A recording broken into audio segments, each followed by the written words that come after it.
welcome to Fenway Park as we get ready for Game 3 of the three-game series between the Chicago White Sox and the Boston Red Sox. Hi again, everybody. I'm Don Orsillo, joined today by John Risch. Welcome to Red Sox Baseball. Well, the Red Sox finishing up August with a victory last night, and things went very well for the Red Sox in the month of August. In fact, every month so far this year for the Red Sox has gone quite well. As we take a look at some of the numbers for the season, month by month, the Red Sox finished August with a 16-12 record. Have had at least a 500 record every month through August for the first time since 2009. The 18 wins in April to begin the season tied a club record for most in that month. Red Sox will look to continue their season success into the month of September, where they've had trouble over the last 2 years. They're 14-39 in the month of September. As we welcome in John Risch. And John, the Red Sox coming into this situation here in September, trying to keep away from what has happened to them over the last few years. 14-39. I mean, you just sent shivers down the spines of many Red Sox fans. But you think back to the past two Septembers, 2011, 2012, both very different circumstances. Obviously, 2011, a team that was in contention. In 2012, they were a team that was pretty much playing out the string. Yet this season feels completely different. And if there is one reason why this September is completely different than the previous Septembers, it is the starting pitching. It is the strength, depth, and consistency of their rotation. I mean, think back, last 2 years, starting pitching just wasn't giving this team an opportunity to win on a consistent basis. This staff, this rotation is. Well, last night's offense was incredible as the Red Sox were able to take Game 2 in a big way. Boston banging out a total of 15 hits as part of the offensive barrage. They'll try to keep it going against the Chicago White Sox. Game 3 is coming up.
Jordan's Furniture, the official furniture store of the Boston Red Sox.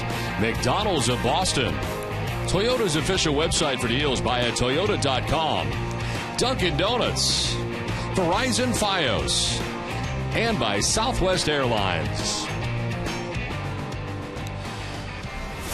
Well, we welcome you back to Fenway Park as we get ready for Game 3 of the three-game series between the Red Sox and the White Sox. Certainly good news that the tarp is off the field and both pitchers are warming up in their respective bullpens as we get ready for Game 3 of the series today. We will be delayed to begin this game, and we're told the first pitch will likely be around 1:50 here today from Fenway, as a lot of rain has come through the area at Fenway Park and a lot of flash flooding in the area as well. But it does appear that most of the bands of showers coming through have now departed. as today the Red Sox and the Chicago White Sox wrap up their series, and September begins as the Red Sox have made some additions today with the Pawtucket Red Sox going to the playoffs. There'll be more to follow, but for now, Quentin Berry has joined the Red Sox. The former Detroit Tiger, Ruby De La Rosa, returns up with the Boston Red Sox. Already seen him in 5 games, and in 5 2/3, 3 earned runs. Back to Quentin Berry for a moment. He's a guy that certainly can steal a base for the Red Sox down the stretch, and that's what John Farrell is hoping for. Ryan LaVarnway comes back as a third catcher for the Red Sox as well. Well, we welcome you back inside the broadcast booth, everybody. I'm Don Orsillo as we are in the midst of a rain delay for Game 3 of this 3-game series between the Red Sox and the White Sox. Red Sox able to take Game 2 of the series as last night Jake Peavy faced his old team and was very happy about the way things went. Jenny Dell had the chance to catch up with him. So we talked about it a little bit last night, Jake, but what was it like facing the former teammate here? You know, it was different. Preparing for those guys, that you watch video, you study so many numbers that you think you already know, and so many good friends over there that you've watched for years, and you feel like you watch a game, and I watch our guys that way, and how would I pitch Dustin, and how would I pitch Big Papi, and so on. So when you finally get the chance to do that, you want to take advantage of all the knowledge you know. But at the same time, it's a little different having your good buddies dig in, and you have to throw a ball inside, and it may hit them. So it was different, but a lot of fun. I'm happy the way the night worked out. Said Adam Dunn's one of your best friends over there. Was there a particular moment in that time where you just looked at him and it was kind of just an awkward situation almost? You know, yeah, I guess it was. The first time he got in there, and I just didn't want to make eye contact because, you know, I'm so serious and I'm so locked into what's going on. Dunner knows how to push my buttons, and I was trying to keep him from doing that. You said initially it was a tough call when you found out that you were leaving Chicago, but your time in Boston came at a perfect time. How do you feel it's been going for you overall? Clearly the numbers showing that it's been going quite well. Yeah, well, thank you. You know, it's been fun. This group of players is special. You know, it's a great group of veteran guys, some guys in the middle stages of their career, and then some great young players that we have that are showing their talents.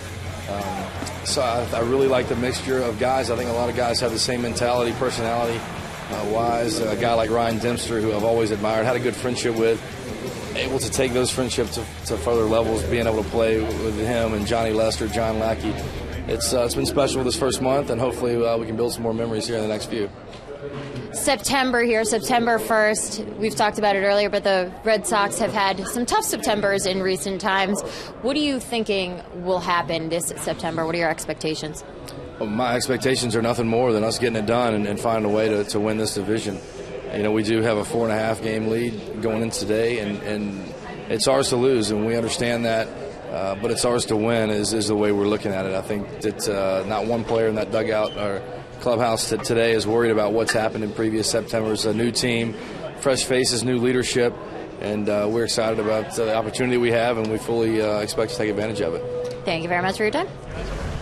Well, that leads to our Geico quote of the day that comes from manager John Farrell, who praised pitcher Jake Peavy not just for last night's win, but everything he's done so far to bolster the rotation. He's been everything we could have hoped for since coming over here. He's worked deep into games, thrown a lot of strikes. He's made some big pitches in key moments when he's needed, and even when he's got some traffic on the base paths, he finds a way to minimize the overall damage. Hey, welcome in. WEEI.com's Rob Bradford. And Rob, certainly one of the bigger concerns for the Red Sox over the last couple of years has been the September collapse, really. And more 2 years ago than perhaps last year. But heading into this September does appear to be a different cast of characters. Totally different. And I think that if you look at that September a few years ago, the biggest thing was starting pitching. The starting pitchers had an ERA of almost 7. They were averaging 4 2/3 innings in an outing. You didn't have one guy under 5.3, with all apologies to Wake. But it was just, that was the problem. And this year, it's been the exact opposite. And in fact, I can't remember a run where you got a collection of starting pitchers going as good as the Red Sox starters are right now. And you can make the argument that each of these 4 guys, DeBron, Peavy, Lackey, Lester, are pitching as well as they have been for the entire season. Let's talk about some of the call-ups and some of the additions in the last 24 hours. John McDonald, certainly know him as a great defensive player with his 4th team this year in the majors. It's unbelievable, right? I mean, 4 trades. And I talked to John last night, and he said, obviously a Providence College guy, said that he always thought that he might end up with the Red Sox. And I know that a lot of people thought the same way. This is a guy who's still one of the best defensive infielders in the major leagues right now. He knows his role. He knows he's a utility guy. That's why we can focus on the 4 teams, but there's a reason teams want this guy, and that's the reason why. And the other thing is to keep in mind that they've been able to add another personality in the clubhouse. Usually you can't be a chooser when beggars can't be choosing when you're getting these guys in the middle of the season, but Ben Sherrington has been able to get the right personalities in the clubhouse to complement the other guys. Quinn Berry, another guy that we've seen in the past with the Detroit Tigers, and it sounds like he could be a guy that can come off the bench to steal a base when they need it. Yeah, and you look at the guys they're adding. We talked about McDonald, about his defensive ability, and Quentin Berry, a good complement to what they need. They really didn't have that pinch runner type of guy. Everyone focused on the Dave Roberts. I think that's high expectations. but Quentin Berry is certainly a guy that you can rely on, not only a fast guy, but a very good base runner, high percentage when it comes to stolen bases. So a good addition, I think, is something that they can really utilize going down the pennant stretch. Now, the Pawtucket Red Sox, of course, winning the championship last year in the International League. They're headed to the postseason again, which stalls some of the players that could be coming up. And it sounds like there's going to be a fair number of players coming up. Yeah, you've already gotten Lavarnway, you got De La Rosa, you've gotten Berry, and Snyder. But you also have Jackie Bradley sitting there. You have possibly Alan Webster sitting there. Some other guys, Delatorre, sitting there on the 40-man roster who could help this team down the stretch. But you look at a guy like Jackie Bradley Jr., and one of the reasons they want to keep him in Pawtucket is because it's a great experience for him. As long as he's not needed too much here, which is Berry can fill the spot where they might need a Jackie Bradley pinch running and so forth. But he can get a great experience in the playoff race down with Pawtucket. Xander Bogaerts back in the starting lineup today for the Red Sox. Couple of hits last night. How do you see this working out on the left side of the Red Sox infield? I think that Stephen Drew is still going to get the priority. I think they view him as the starting shortstop, and they don't want to go off of that. Now, there will be cases where maybe they want Drew a day down against a tough lefty, sure. But I think that he might end up getting more time at third base just to ride the hot hand right there. And I've been so impressed by Bogaerts so far. Just the fact is that he's been able to manage the pitches, manage the strike zone, not do too much, and then the power is going to come as he gets more experience in the major leagues. Well, the Red Sox certainly have been successful against the team they need to be successful against the Chicago White Sox in the first 2 games of this series, looking to continue that today because the schedule certainly gets very difficult. It does. It becomes very, very interesting. You go up against some really, really good pitching, starting pitching as well. You look at Detroit with Scherzer, with Pfister, then you go to Tampa, or you go to New York, and you always have a hard time there, but you go to Tampa, and this is going to be a fascinating stretch for them. Now, I think the most fascinating stretch of the year they've already gotten through. And the fact that they were able to weather that storm, the 19 games, 60 on the road, was very, very difficult and very important for them to manage. Now, I think they've gained some confidence. They're heading into this stretch. They've handled Detroit pitching before in the 4 games before. Okay. They know they can go head-to-head with them. They know what they have with the Yankees. Sabathia, Kuroda, not the pitchers that they were earlier in the year. And then you get to Tampa, and they've taken a little bit of a downturn. Certainly don't have the schedule flexibility that the Red Sox have. So I think as we sit here right now, the Red Sox are in a pretty good spot heading into the stretch. Who worries you the most in the American League? I know for me, the Detroit Tigers are the team that seem to be the most well-balanced. Your thoughts? Yeah, you look at that, but you have to look at Cabrera. What's his health is going to be like? Are you going to get the starting pitching? Scherzer had a bad outing last time. Is he going to take a little bit of a downturn? But I think Detroit is probably the most talented. Still, you look at a team that's going under the radar a little bit in Texas Rangers. Texas Rangers made some additions. Sure, they lost Cruz, but they added Rios. They still have one of the best pitchers in the American League, and that's what you need. If you're going to go into a playoff series, to get that one guy who you know he can make 3 starts in a 7-game series, and you're probably going to win those games. That goes so far. We saw it with Beckett. We saw it with Lester. Now, the Red Sox have the capability to have some of those guys in this rotation, but you also have Verlander out there. You have Darvish out there. You have Price out there. So all those teams, lump them together, they all have at least what it takes to make that sort of run. Lastly, your thoughts on the Dodgers getting Michael Young and apparently still making some moves here for the LA Dodgers. It's amazing, right? If there's a player to get out there, they're going to go get it. You look at Pittsburgh, you look at Baltimore, the Dodgers, putting their chips all on the table. The Red Sox at one time had some interest in Michael Young, but really they wanted to see what they had internally first with Middlebrooks, with Bogarts. That's worked out. They were perfectly happy with it. They wanted to prioritize middle infield, the Brock Holt position, which John McDonald's going to take right now. Michael Young would have been a luxury. They felt like they didn't need him. But listen, the Dodgers are all about luxury. They cannot be more luxurious than they are more luxurious than any other team. They just keep adding players. But listen, you need the pitchers. You need Kershaw stepping up. That's what it's going to come down to in the end. Rob Bradford, as always, thanks very much for helping us out. We are back with more in the beginning of this game.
Series going to get underway about 20 minutes late here this afternoon as the Red Sox and White Sox had to wait for the rain to come through. It was raining till about half hour, 45 minutes ago, and a lot of heavy rains came through the area late this morning. It was kind of a late rain for a while, and the relievers the starters are still warming in the bullpen to begin this game as Felix Doubront gets the nod today for Boston as Doubront comes in with a 10-6 record, and he'll be matched up against Andre Rienzo, who gets the start today for the White Sox, and Chicago trying to salvage the final game of this series. And certainly the first two games, John Risch, have gone very well for the Red Sox, especially the offensive attack last night. More of the same, really, right? They've gotten great starting pitching. Now it's a run of 11 games in which their entire staff has allowed 3 runs or less. But last night they broke out the bats and they singled them to death for the most part. 15 hits, 4 doubles, and then the rest of the base hits were singles, as it seemed like everybody up and down the lineup was really contributing. And that's been a hallmark of this team, I think, all season long, is they've been able to get contributions from guys up and down that lineup. And John Farrell today and the Red Sox looking for their 82nd win of the year. Again, Tampa Bay losing, so the Red Sox now trying to get some space, and they're really starting to get that space. 4.5 games ahead of the Tampa Bay Rays. Hey, it's interesting when you look at the standings of the teams in the American League in particular. We're going to see Detroit tomorrow. Obviously, the Tigers have a very comfortable lead in the Central, but other than that, things are still up for grabs somewhat. But that 4.5 game edge in the East looks significant for Boston, especially because now you look at the back with Tampa Bay, Oakland for the moment in the wild card positions. Baltimore, though, has been leapfrogged in the standings by the Yankees. New York is still hanging around in that wild card chase. I think it really shapes up to be a pretty exciting month of September, not just from a Red Sox perspective, but from an entire playoff perspective in the American League. Well, today's Cold Hard Facts are brought to you by Coors Light as we look at the success the season has been for the Red Sox to this point. With last night's win, the Sox are now season high 25 games over 500.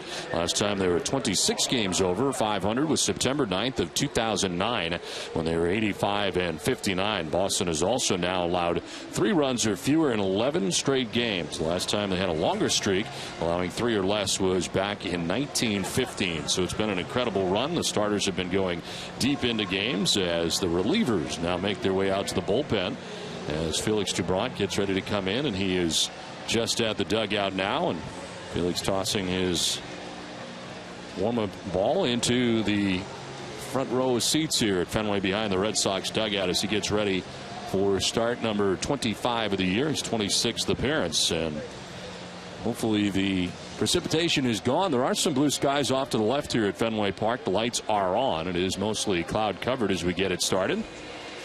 And they have been on for much of the afternoon so far. It should be noted that this delay was more about the potential of precipitation as opposed to actual precipitation. They had the field covered for a long time, and looking at the radar, you could understand why. It looked like we were going to get clobbered, but it never really happened. It's the unpredictable nature of thunderstorms this time of year. Still extremely humid here on the 1st of September, and the last thing you want to do is get that pitcher, that starting pitcher, warmed up and then have to shut him down at the last minute. So if you wonder why they're awfully cautious sometimes at the top of games, a lot of that has to do with the starting pitchers. The last thing you want to do is warm up a starting pitcher and then either have him only throw an inning, part of an inning, or not even start the game on time at all.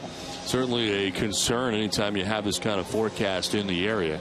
And Dubron did not warm up before while the tarp was on, so now just warming up here in his normal warm-up session that is about 15 to 20 minutes late. Boy, and go back to Dubron for just a moment. You look at his game by game. He had that one blip on the radar in the middle of August. That was a game at New York. But other than that, he has been on a heck of a run. Game by game, like the rest of this staff, he has been as consistent as they come. Well, the Red Sox take the field as they do. Let's check out the White Sox starting 9 on this Junior Announcer Day from Fenway. Thanks, Don. Hi, I'm Pavel of Saco, Maine. Leading off for the White Sox, the center fielder Alejandro Diaz, at second base Lori Garcia, the shortstop Alexi Ramirez, the DH Paul Konerko, in right field Avisail Garcia, at first base Jeff Keppinger, in left field Diane Vaciro, the third baseman Connor Gillespie, and batting ninth the catcher Tyler Flowers. Great job, Pavel. As Felix Dubron is on the hill today for the Red Sox, his 26th appearance, 25th start of the year. He comes in at 10-6 with a 3.74 earned run average, 129 Ks and 146 and 2/3 innings to 59 walks, and opponents sitting at 256 against Dubron. Let's take a look at the Red Sox defensively, brought to you by Southwest Airlines. Xander Bogaerts at third base with Stephen Drew at short. Dustin Pedroia at second base with Mike Carp at first. Left to right across the outfield, Daniel Nava in left, Jacoby Ellsbury in center, Shane Victorino around in right, as today Jared Saltalamacchia does the catching for Felix Dubron. Well, Angel Hernandez has the plate today, calling the balls and strikes with Doug Eddings at first base. Dana DeMuth, the crew chief, is the umpire at second, and Paul Nauert, the umpire at third base today. Today's game is available in Spanish by pushing the SAP button on your television remote. Enjoy the game. Well, it is on the sticky side here today. Lots of humidity at Fenway Park as we get it started. And Felix Dubron on the hill today for the Red Sox. Wins in each of his last 2 starts at San Francisco in an 8-inning effort. And then last time out against the Baltimore Orioles in 6 2/3. He's only given up 3 runs combined in the last 2 outings that he's had in 14 2/3 innings. So Felix looking to keep that going here today in the final game of the series. And this youngster certainly happy. The rain is gone. And so are you. Yes. So are we. Yeah. Alejandro Diaz stands in here for the White Sox. Diaz at 270, 14 homers and 55 runs batted in. It's been at the top spot in the White Sox order for all 3 games of this series. There is strike 1, and we are underway. A little different looking lineup today for Chicago, as Robin Ventura tries to mix and match in this finale. Oh, straighten up Diaz. Robin Ventura's White Sox coming in at 56 and 78. They're 23 games back of the Tigers in the American League Central. Second year at the helm of the White Sox. Check swing foul.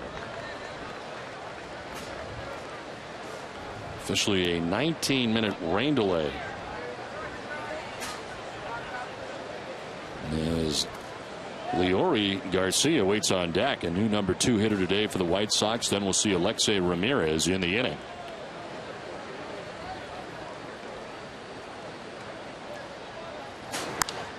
Flared foul off to the left, and it hangs at 1-2. No Adam Dunn, the lefty, not in the DH spot. That's his usual spot. And you take Adam Dunn out of this lineup and you look down and you think, where's the power?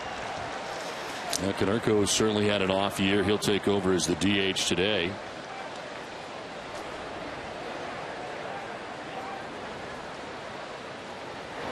On 2 pitches in there for strike 3. Dubrock with a curveball to strike out Diaz to start the afternoon. That was a knee buckler in the traditional sense. Watch him wobble as the curveball drops right in.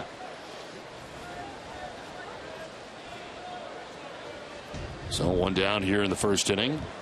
Leori Garcia makes his first appearance of the series and playing at second base today.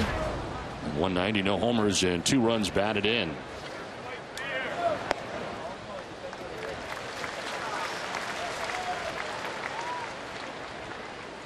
Garcia has had an RBI in 4 straight games that he has played in.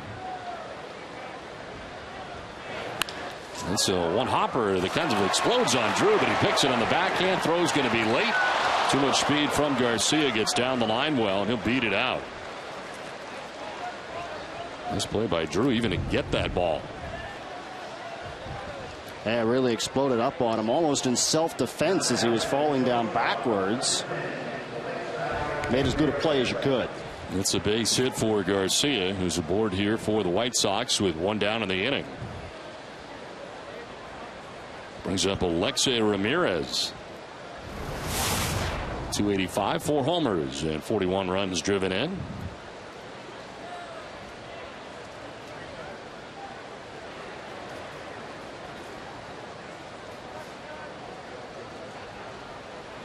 Toss to first, and Garcia, who had a pretty short lead, gets back to the bag. Now, here's a pretty good indication of the current state of the White Sox lineup. You've got Alexei Ramirez batting in your 3-hole. He's just out of place in that spot. That's what Robin Ventura has to work with right now. Far cry from some of the lineups that they have had in the past. And generally, you'd see Ramirez hitting towards the bottom of the lineup just a few years ago for the White Sox. Here he is smack dab in the middle. Hitting at 285 with 4 homers and 41 runs driven in.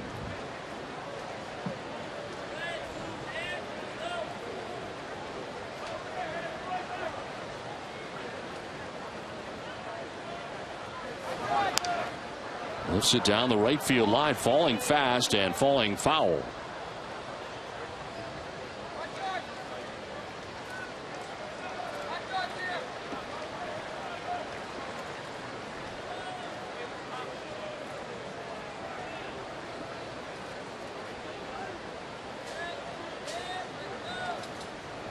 Ramirez has been hitting, though, hitting at 324 in the last 24 games with 14 RBIs.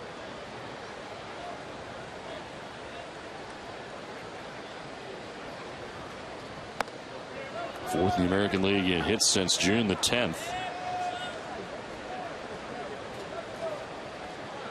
That's with 1 out and Garcia at first base. Felix Dubrow works very deliberately with men on base. That has not changed.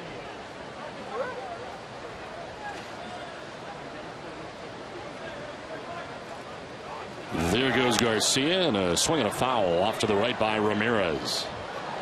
I think it is fair to say, though, Don, that his tempo has improved this season. It's been much better. I mean, no one's going to mistake him for Mark Burley anytime soon. No, but I would agree. It's a certain step in the right direction.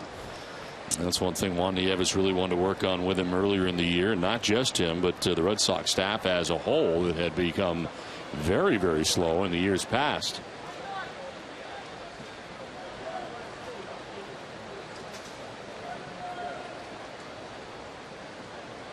Two-two pitch to Alexei Ramirez.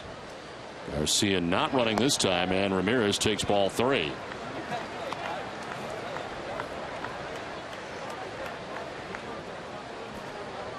The Royals and Yankees are underway. They're in the 3rd inning at Yankee Stadium without a score today. Tampa Bay at Oakland playing later this afternoon as DeBrant bluffed over to first base and Garcia didn't even move.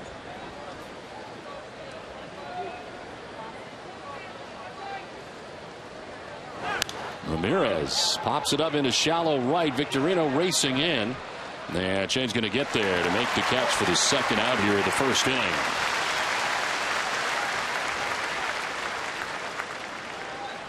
Look down and notice the high stirrups for Dustin Pedroia. Threw me off a little bit there when I saw him running out to right field.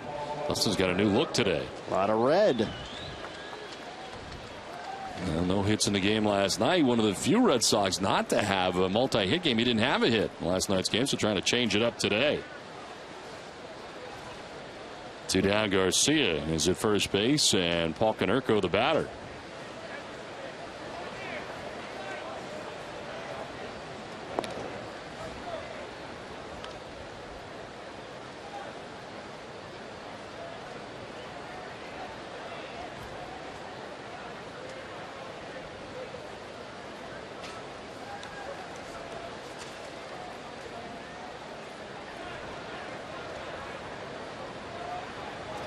Throw to first, and they got to wait to cover for Drew, and it's not going to be in time. Stephen Drew thought he had him.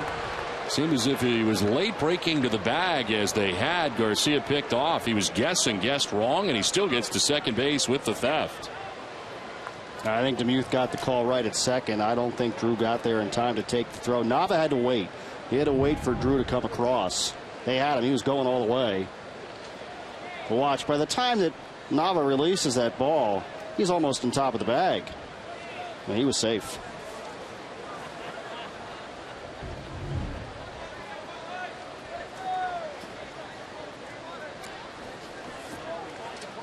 So 2 down. Garcia in scoring position, and Paul Konerko finally gets his first pitch, and it's in there for a strike.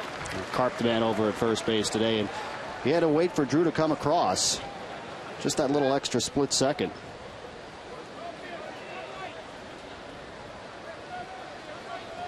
Puts Garcia in scoring position with 2 down.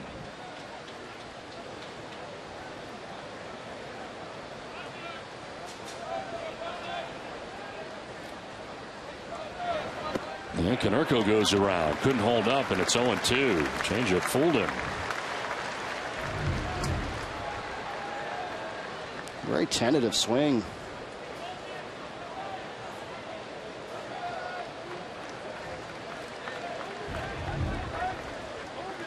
Center fielder Jacoby Ellsbury a step or 2 towards right center for Konerko to go the other way. It's deep in the box on the right side and down 0-2. And take that up high for ball 1.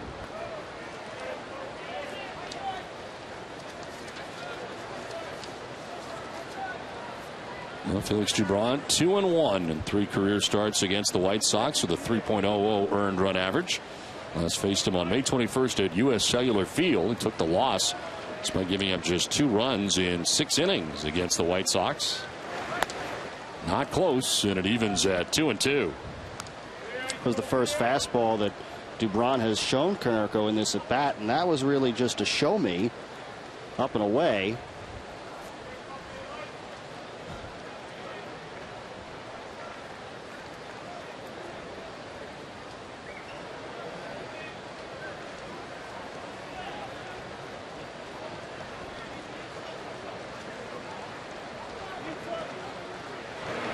Konerko strikes out. Another fastball up and away, and he chases this one.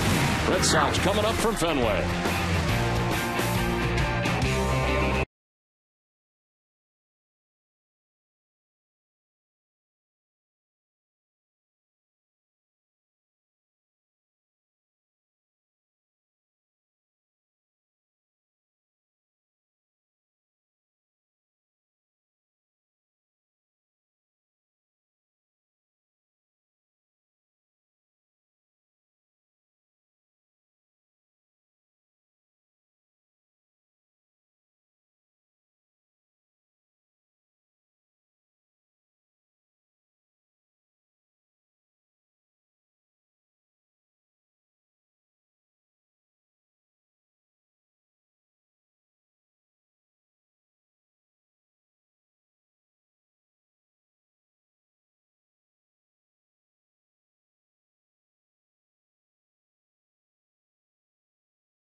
To you by New England Chevy dealers on this Junior Announcer Day.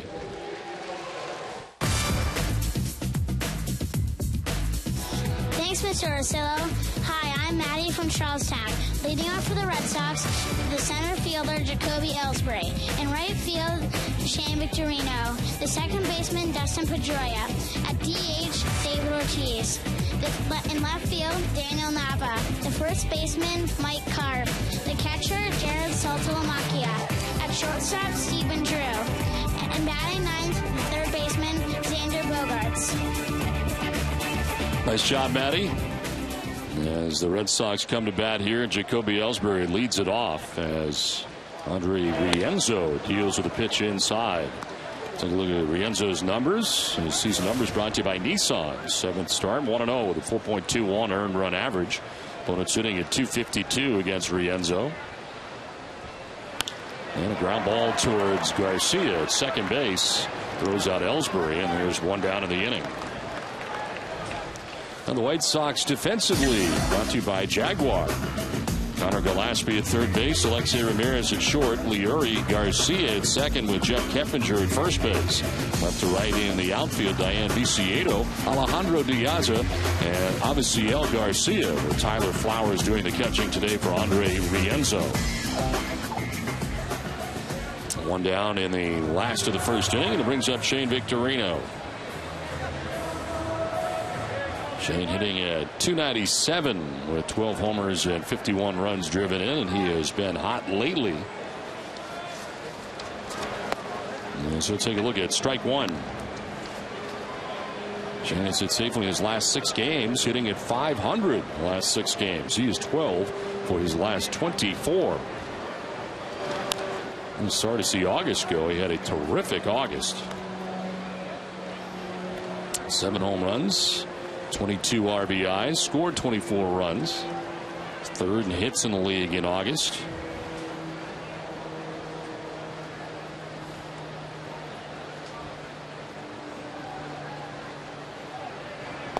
And that'll drop in there for strike 3. Rienzo makes quick work of Victorino. Didn't like the call. First strikeout for Rienzo. And that was a curveball that got him looking. That's a pretty good pitch. All of these Red Sox batters are getting their first look at Rienzo. So 2 down here in the first inning for Dustin Pedroia. We talked about the 15 hits last night for the Red Sox, and Pedroia did not have one. He was 0 for 5. He did pick up an RBI in last night's game, and still has hit safely in 14 of his last 17 games. Average tipping under 300 at 299.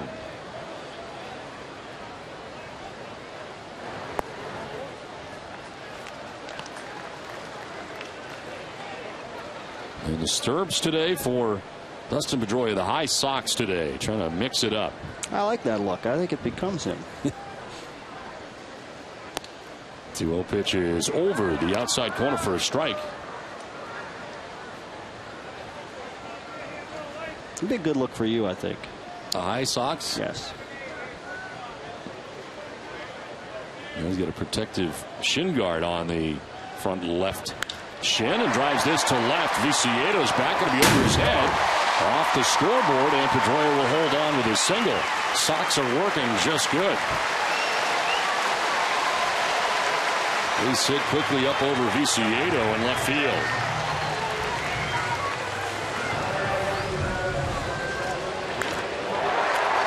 That was a fastball. He squared it up. Never got that high off the ground.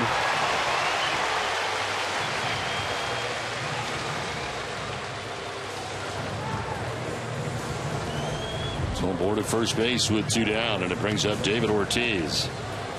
David collecting 2 hits in last night's game, was 2 for 4 with an RBI and a walk. Now only 4 hits shy of 2,000 in his career. Not a full shift here for the White Sox. Garcia does get on the outfield grass, the second baseman, as Ortiz takes ball 1.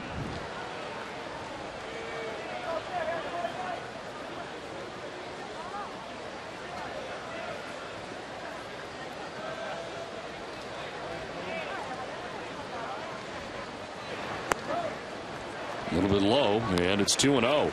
That was the cut fastball that time. His four-seam fastball is low 90s. We'll see him 91, maybe 92. That cutter there at 88. We've seen the curveball as well.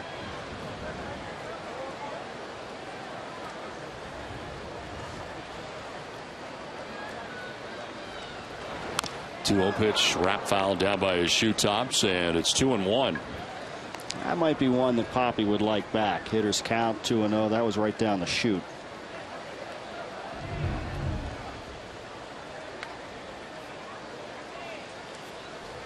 And I think he knew that too. And dealing with Rienzo, 25-year-old from Sao Paulo, Brazil. 7th major league start. It was the PV trade that opened up the spot for him to jump into the rotation. So Jake PV goes from Chicago to Boston, and Rienzo comes to the big leagues.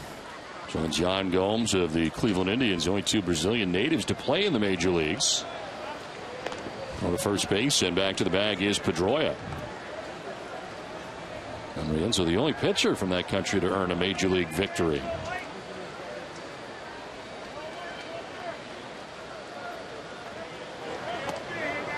That's a strike over the outside corner, and then has Ortiz looking back, 2-2. He spent a lot of time in the minors. Took him a long time to develop.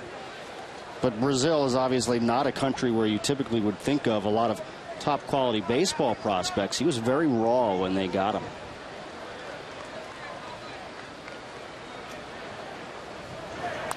Ortiz fouls it off, stays alive.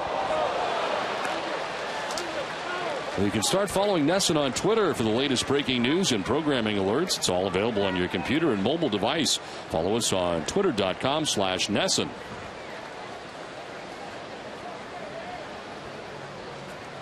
Two down here in the first inning. Dustin Pedroia at first base after he singled.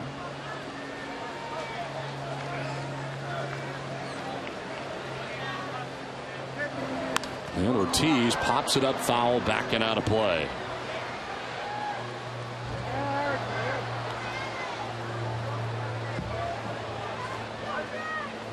And the White Sox will head to New York after the ball game today and begin a 3-game series with the Yankees, and then it's on to Baltimore for 4. So on a East Coast road trip. Looks like David maybe on the backswing may have gotten a piece of Tyler Flowers. That happens quite a bit.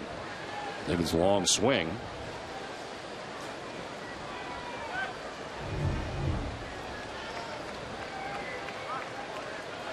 And that's exactly what happened, right on the side of the mask.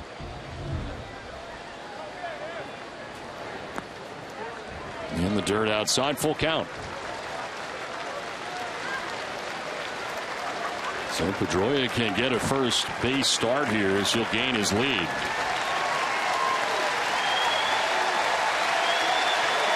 On deck, Daniel Nava.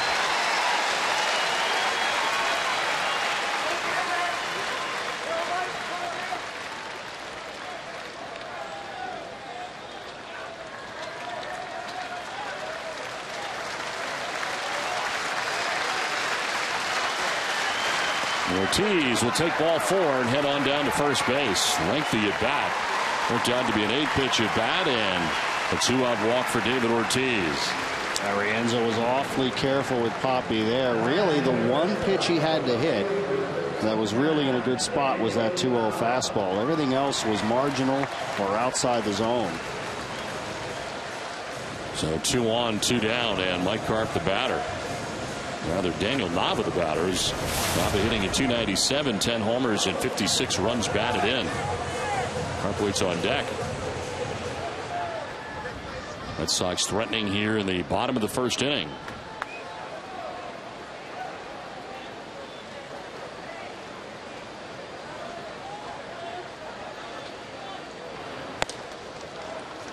High for ball 1. Enzo started the inning well, got Ellsbury to ground out to second, Victorino to strike out, but since then a single for Pedroia and the walk for Ortiz.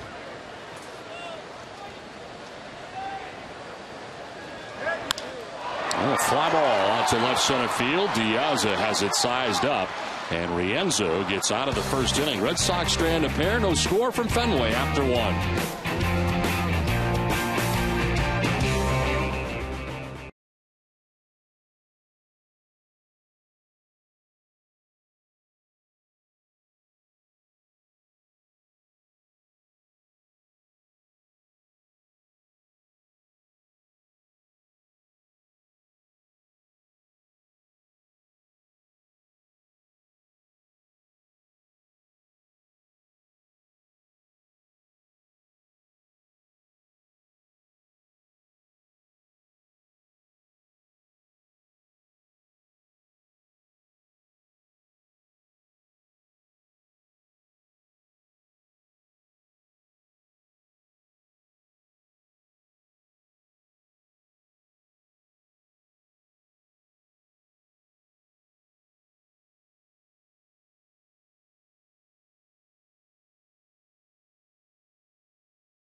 Second, and it is September 1st, and that means Major League Baseball teams are able to expand their roster. With the Red Sox did just that today. So for our AT&T text poll question of the night, we'd like to ask the fans at home their thoughts on when and how many players are able to get that call.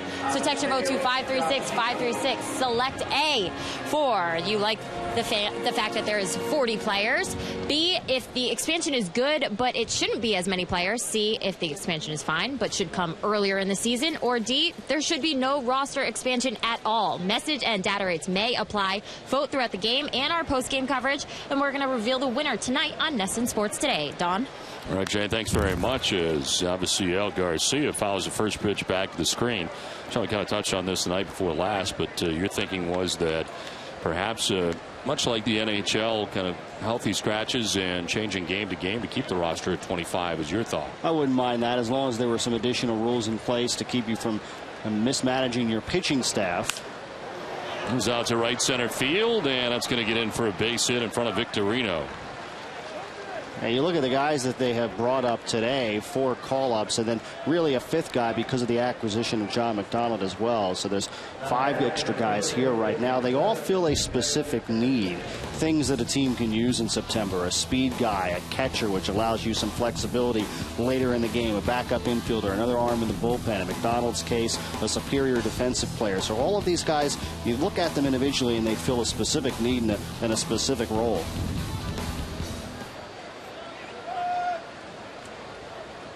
Lead runner on in Garcia. Jeff Keppinger started game 1. Had last night off, back in the lineup for the White Sox. Keppinger at first base today. 248, 4 homers, and 36 runs batted in.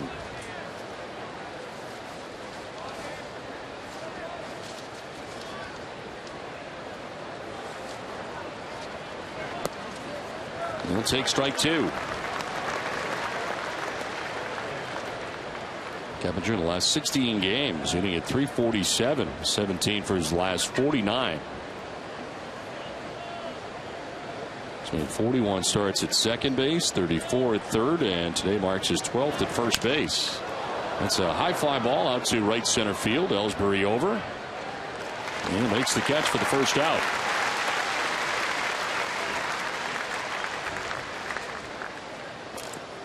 One on, one out for Diane Viciedo. Viciedo had last night off, played in the first game of the series. 258, 11 homers, and 45 runs batted in.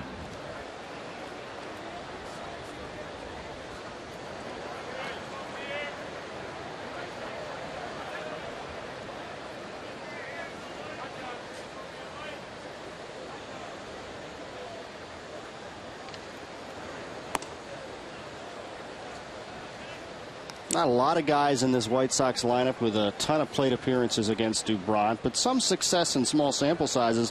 Viciedo is one of them. 4 for 7 off of Dubron in his career, including a home run that came back in 2012. Throw to first, and they have another chance to get another White Sox running, and this time they get it done.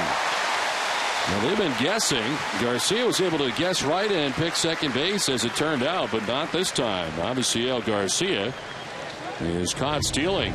1-3-6 for the second out of the inning. Several things here. I mean, 1, Dubron's got a pretty good move. That's the biggest thing. 2, Garcia's not as fast. And 3, Drew was there in plenty of time to take the throw. So base is empty now with 2 down, and Viciedo ahead in the count 2-0. Last 8 games hitting at .433, 258 batting average overall. And a swing and a miss, 2-1.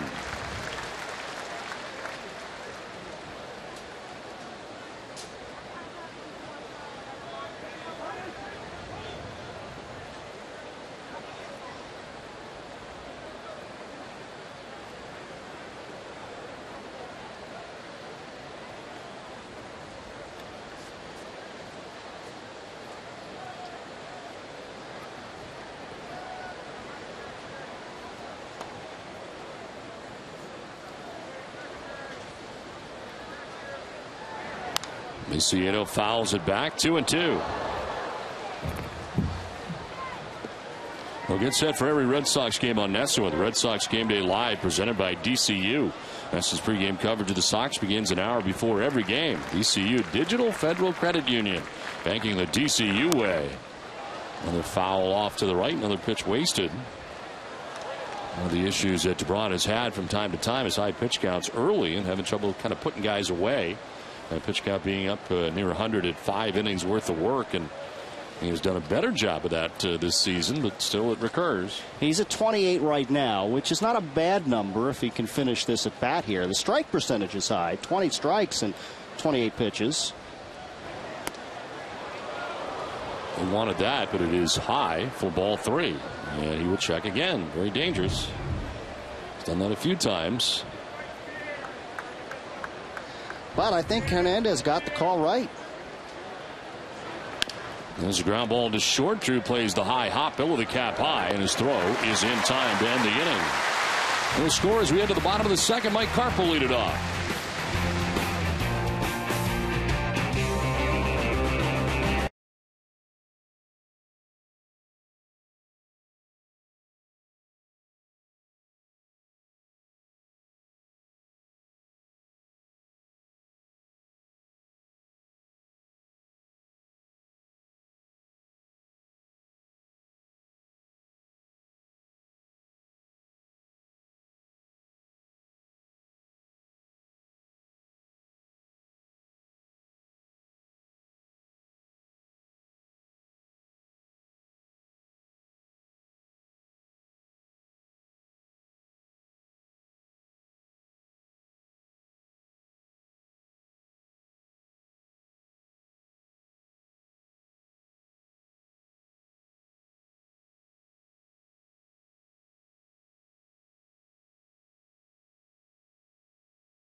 Well, there's an app for that. MLB Preplay is the official prediction game of Major League Baseball, and it's free to download on iOS and Android. Download now at NESN.com/preplay and play along during every Red Sox game. So we head to the bottom of the second inning without a score here at Fenway Park. Dustin Pedroia had a base hit in the first. Ortiz walked. There were 2 on with 2 down when Nava flied out to center field. Carp, Saltalamacchia, and Drew to bat in the inning. Pitch in there for strike 1. And it's good to see Carp back in the lineup. He had the big hit the other night, the game winner. He was in the lineup the next night, a late scratch. Irritation for his left shoulder. He was available to come off the bench in last night's game, but gets the start today, and he has been terrific coming off the bench. Amazing how good his timing has been. Hitting a .307 coming in, and he's got another base hit here today in his first at bat of the day.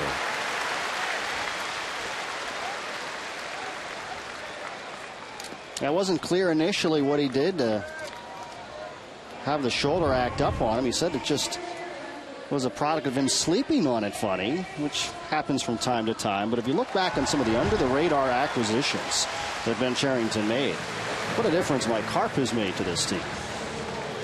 Yeah, he really has. It has been remarkable how he has also been off for sometimes a week at a time, and all of a sudden shows up and always seem to do something good when he comes in. And a base hit here in his first at bat today to begin things in the second inning as Jared Saltalamacchia stands in. Salty starts today hitting at .267. 11 homers and 52 runs batted in.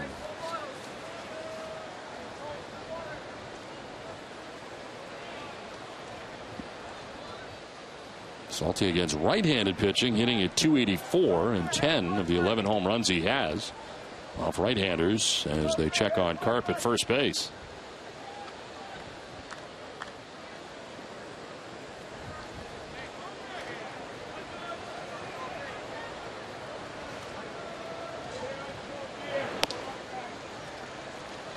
Two and 0.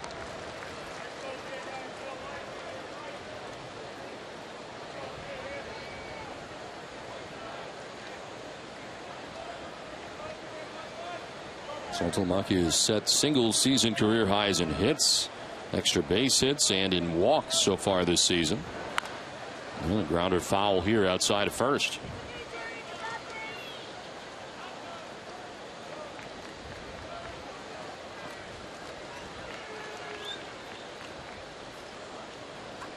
Happy young lady right there.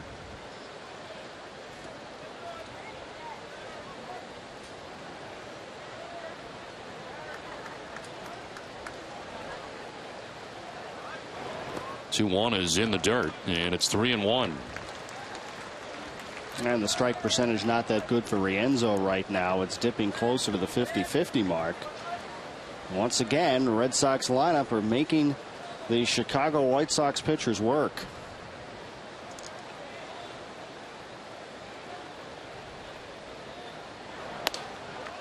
Ball 4, and Saltalamacchia draws the second walk given up by Rienzo today.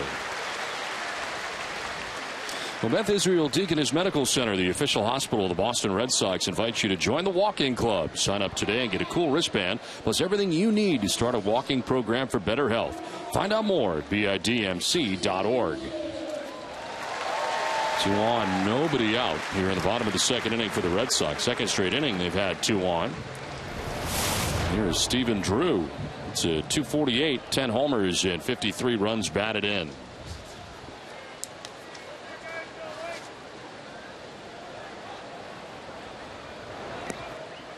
In the dirt for ball 1.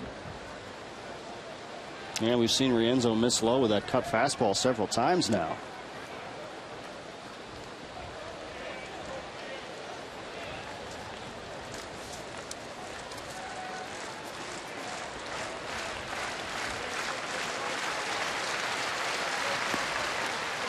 Down and in again, and it is 2-0.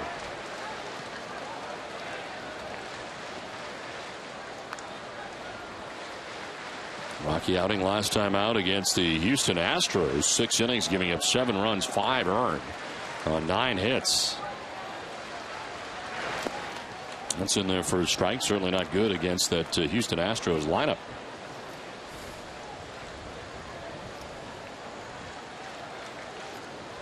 Mentioned that he is 1-0 coming in. His victory was against a good lineup, Kansas City Royals. 6 innings, giving up 2 runs in that outing. Well, he falls behind here, 3-1.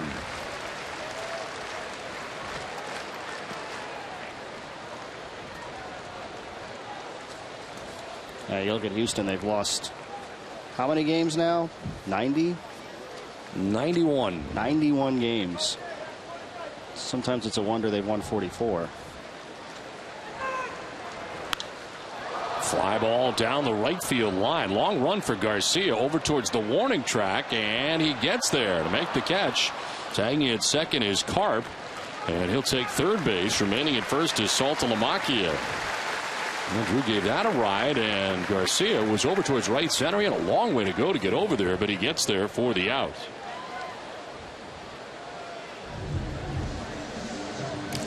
Not really a sun field out there today. We've seen a couple of instances where it seemed like the sun might poke through, but it's been overcast, so the outfielders shouldn't have to worry about that, at least not here in the initial stages of the game. Tyler Flowers, the catcher, out to talk to Rienzo here, joined by Alexei Ramirez from shortstop.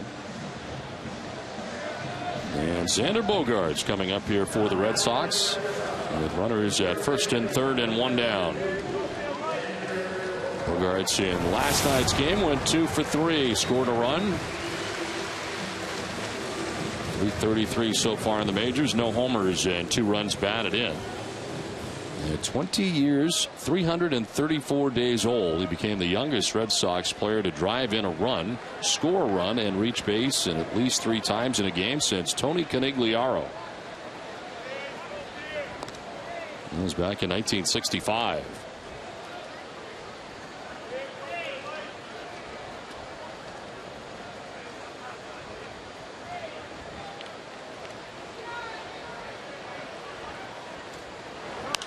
Bogaerts fouls it off to the right, out of play. He's playing at third today. He said that he's much more comfortable playing at short, which is completely understandable. That's where he spent almost his entire minor league career. And they really only started mixing in the third base position relatively recently and at the major league level. Between AA Portland, AAA Pawtucket combined to hit 297. We're elevating to the majors. Throw to first has Saltalamacchia diving back to the bag.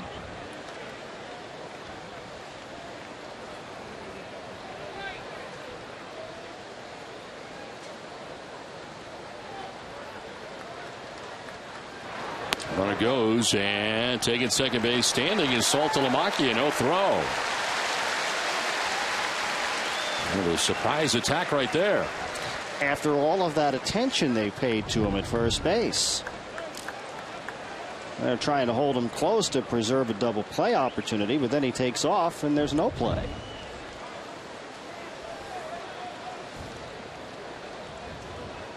Well, his last stolen base got to go back a few years. 2011, in September of 2011. Pitch called a strike, right at the bottom of the strike zone, 1-2.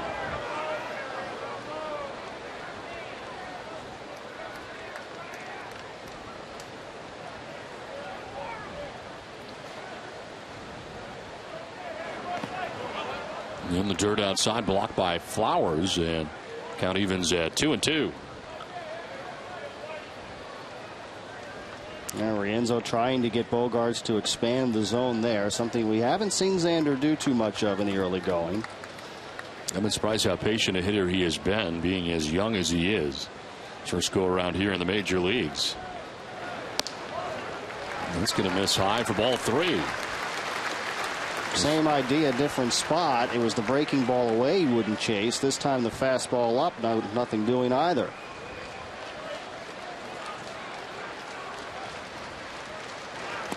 Swing and a miss as he goes chasing after this pitch, down and away. So the second strikeout for Rienzo is out number 2 here in the second inning. And that was the breaking ball. And really one of the few times we have seen him swing at something obviously outside of the strike zone. Well, Don Cooper's coming out as they get ready to deal with Jacoby Ellsbury with runners at second and third. We'll take a look at the heat zone for Jacoby Ellsbury, hitting at 321 with men on base. And a wide area there for Jacoby Ellsbury of success. And you look at where he's been hot. He's got that traditional hot zone for the left-hander, which is the down and in. Think of it almost like a golf swing. That's very common for left-handers. But look at what the damage he's been able to do up in the zone and out over the plate, up and away, which is impressive as well. And so now the question is, what do the White Sox want to do with Ellsbury with first base open? And Victorino batting from the right side, even against right-handers.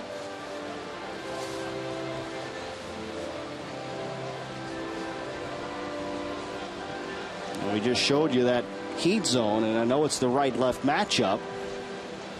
I'm not so sure I would put him on here, certainly not intentionally. I don't think the White Sox are going to right out of the chute. Ellsbury grounded out to Leury Garcia at second base in the first inning. He's 0 for 1. There's Shane Victorino waiting on deck. There's strike one. Into the breaking ball that time.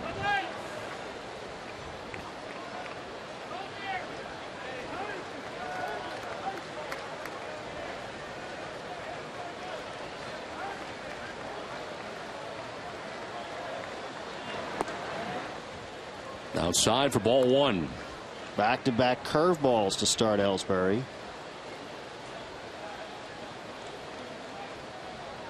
Mike Harp at third base, Jared Saltalamacchia at second base, and 2 outs. Check swing. Did he go? He did go, says Paul Mallard, third base umpire. And it's 1-2. I didn't think he went with a naked eye. That's awfully close. It's closer than I thought.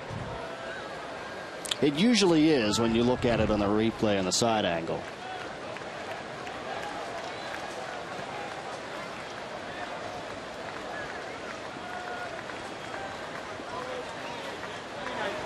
Ellsbury back up the middle into center field, a base hit. Mike Karp has scored. Here comes Saltalamacchia. Here comes the throw. It's going to be late. The Red Sox take a 2-0 lead. Jacoby Ellsbury drives in a pair. RBIs 49 and 50 on the year. And the Red Sox take a 2-0 lead.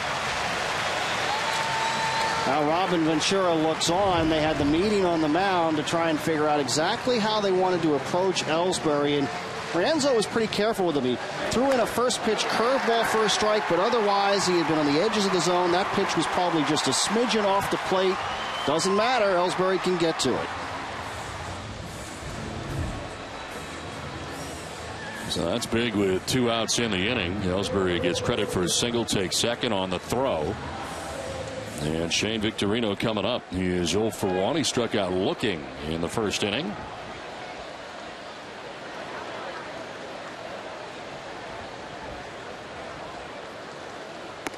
There is ball one. Fourth time for Jacoby Ellsbury that he's had 50 or more RBIs in a season.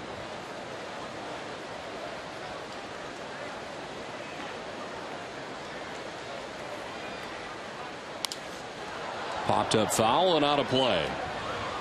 You always wonder sometimes, players heading into what is a walk year, and that's what it is for Ellsbury, how that could possibly affect them. It hasn't seemed to have had any negative effect whatsoever on Ellsbury. The power numbers might not quite be there like they were a couple of years ago, but every other facet of his game has been fantastic.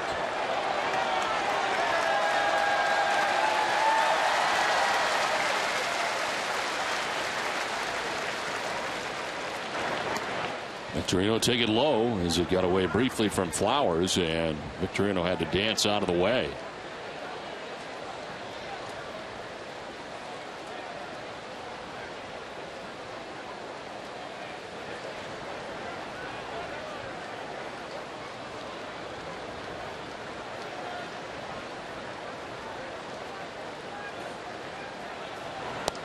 Outside for ball three. 46 pitches now for Rienzo. in an inning and 2/3. Red Sox trailing a pair in the first inning, have scored twice here in the second inning.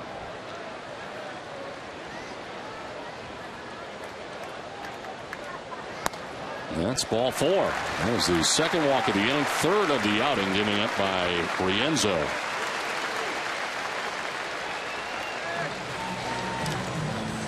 And first and second for Pedroia. Boy, the starting pitching in this series really very tough for Robin Ventura. Here we are again. Not even 2 innings in the books, and a White Sox starter is approaching 50 pitches. Now, the rosters are expanding, so you don't have to worry quite as much about burning out your bullpen, but it just puts you behind the 8 ball.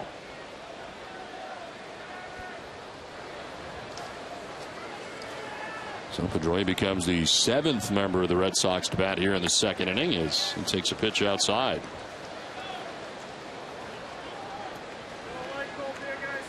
The Red Sox are playing great baseball coming into this series, having won 10 of their last 12 games. Down the right field line towards the pole, but a foul ball. With the win last night, that secured the 28th series win for the Red Sox this season. That is the highest total in the entire major leagues. It's hard to believe they haven't had a sweep in a month. It's been a month. In fact, I think it was the 1st of August they completed a sweep with the Mariners. And they haven't had a sweep since then. They could do that with a win today, but they've been winning series after series. Only the Atlanta Braves have more wins than the Red Sox do. Boston with 81 wins coming into today's game. Braves have 83.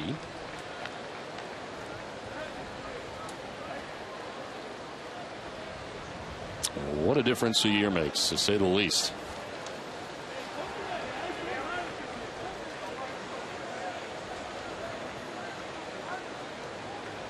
Ellsbury at second, Victorino at first as Pedroia grounds it down the third baseline, foul. And that'll even the count at 2-2.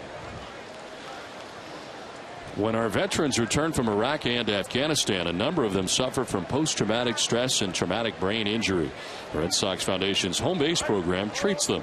We thank H.B. Hood for supporting the Red Sox Foundation's efforts. Ellsbury at second, Victorino at first with 2 outs, 2 runs in. And a 2-2 pitch coming to Pedroia. A little bit high for ball 3. Rienzo's out there talking to himself on the mound right now. Maybe not with the Jake Peavy type of gusto, more like disbelief, frustration.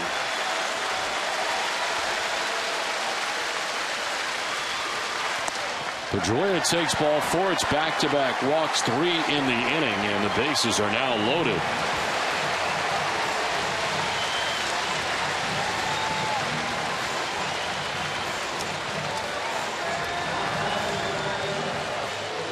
And if you're Rienzo or anybody for that matter, you just can't do that. You just can't keep putting guys on base against this lineup. You're just asking for trouble sooner or later. Charlie Leisman, who was just recalled today, one of those September call-ups you're talking about joining the White Sox, and it looks like he may be getting into some action here. That's his first warm-up toss, so it's going to be a while as they try to buy some time now. Tyler Flowers, the catcher, was asked to go out and talk to Rienzo. He has just started throwing. Leisman's a lefty, but he's not going to face Poppy. The righty Rienzo is going to be in there for Ortiz. We keep looking over at Don Cooper and feeling some sympathy for when we've seen him as much as we have, and we're not even out of the second inning yet, and that's been a consistent story all weekend long. Bases loaded, 2 down. David Ortiz gets a second look at Rienzo. He's got 1 of the 4 walks given up by Rienzo.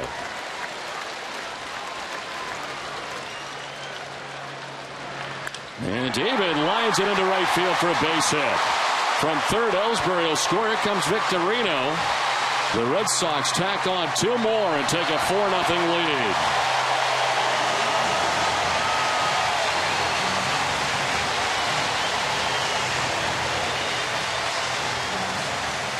And I'm not surprised that Poppy came up there aggressive. Rienzo had been missing all over the place. He doesn't want to fall behind Ortiz with the bases loaded. He comes in with a first pitch cut fastball, and it just catches way too much of the plate.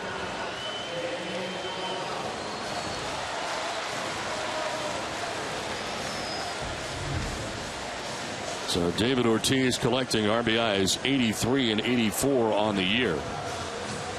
And now Daniel Nava becomes the 9th member of the Red Sox to bat here in the 2nd inning. Flied out to the center fielder Alejandro Diaz in the 1st inning, 0 for 1.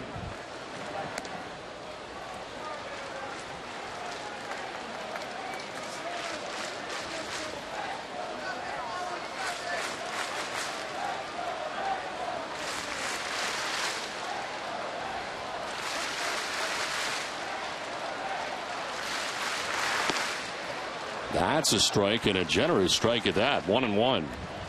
Top of the zone. Borderline pitch at best.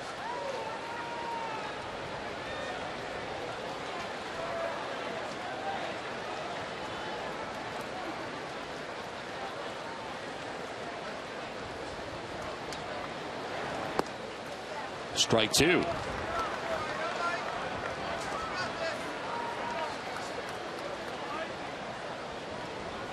It's only 57 pitches for Rienzo here through an inning and 2/3, but more than that, he has been ineffective.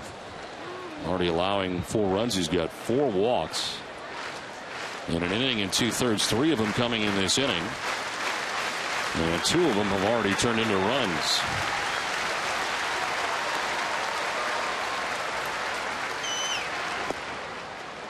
Two and two. That was a 93-mile-per-hour fastball from Rienzo. It might have been the hardest one he has thrown all afternoon. And he probably realizes there's a good chance that this is his last batter either way. More balls than strikes today so far for Rienzo. As he misses outside, full count.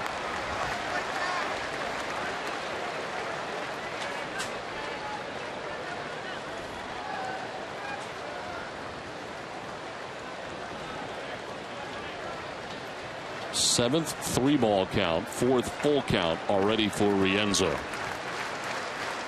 His 60th pitch. And it's ground ball to third base as Gillespie will fire to first for the out that ends the inning. Well, two-run hits in this inning, one for Jacoby Ellsbury and one for David Ortiz as the Red Sox on top 4-0.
over the White Sox thanks to a 4-run bottom of the second inning for Boston.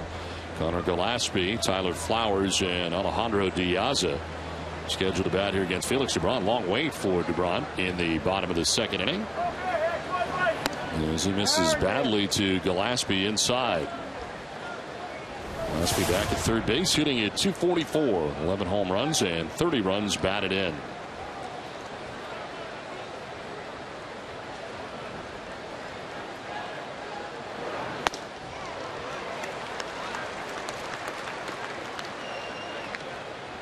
LeBron has given up a base hit in the first inning, a base hit in the second inning.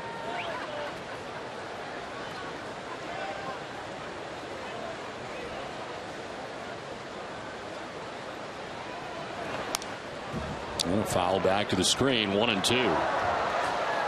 A fastball for Dubron today, right around 90. That's the last one we saw there on the foul ball. He's gone upstairs twice now with a fastball. And with this lead, you'd really like to see him continue to attack these White Sox batters.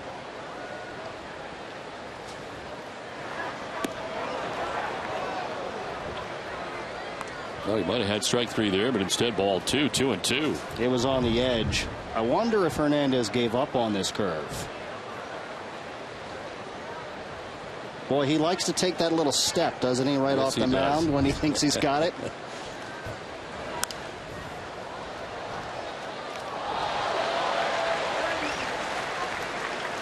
Nice grab off to our left. One-handed. Look at that.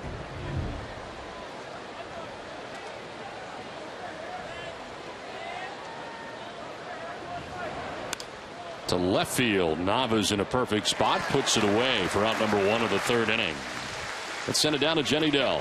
Well, Don, Mother Nature did not quite cooperate here today, so Picnic in the Park, which was originally scheduled for after today's game, has been rescheduled for Sunday, September 22nd. The good news is, fans at home, you can go to RedSoxFoundation.org, find out more about the event, and maybe even come to it. It is the only event all year long that all players must attend. There's a 45-minute autograph session and a picnic here at Fenway Park, a live auction. It's a great day at Fenway. Check it out. All right, Jay, thank you very much. I've been many times to Picnic in the Park. And, John, it's a lot of fun. Have you made it to Picnic in the Park yet? I have not had the pleasure yet. Oftentimes I see it as we're wrapping up or have been wrapping up our post-game stuff from here at the park. Looks like a great day. Hopefully the weather will be a little bit better than today when it comes up on the 22nd. One down in the inning for Tyler Flowers. And that is called a strike. I'm surprised they haven't asked you to cook. No, they for have Picnic not. in the Park. No, that request has not come in. See who I have to talk to suggest that. There's a pop-up foul ground coming back, but no play for Saltalamacchia.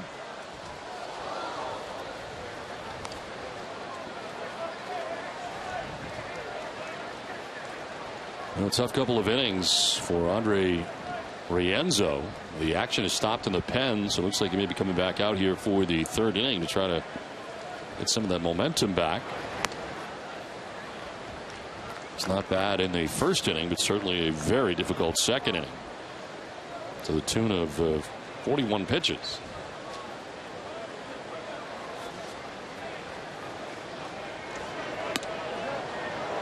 Oh, a close pitch. 2-2. I wonder if they're going to bring him back out. Leisman's not throwing. Yep. One out in the inning. Has that look to it.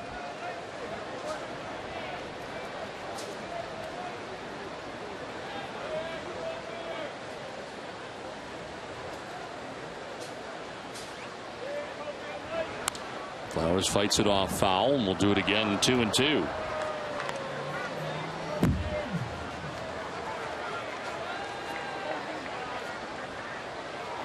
White Sox have been held to 2 hits. Leori Garcia had a single in the first inning. Avisail Garcia had a single in the second inning.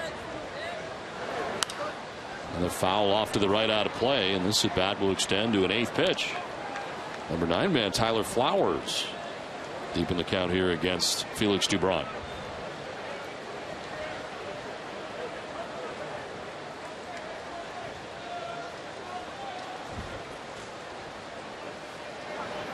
And a swing and a miss. Off balance swing at that. Goes to the breaking ball, and Strikes out Tyler Flowers. Third K for DeBrant. That was a pretty good curveball. That's a swing and miss pitch for DeBrant. Down and in on the right-handed batter. Pitch on NESN is brought to you by Amica. Amica Insurance. Great service, great coverage, and a great price for auto, home, or life insurance. 2 down in the visiting half of the third inning, and Alejandro Diaz gets his second look today at Felix DeBrant. Struck out looking in the first inning.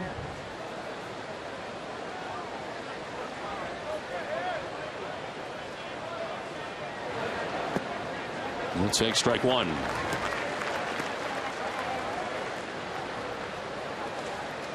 We'll play day baseball tomorrow. John Lackey against Doug Fister in game 1 of the 3-game series against the Tigers. That should be a very good series. Of course, Detroit on top of the American League Central by 8.5 games now over the Cleveland Indians.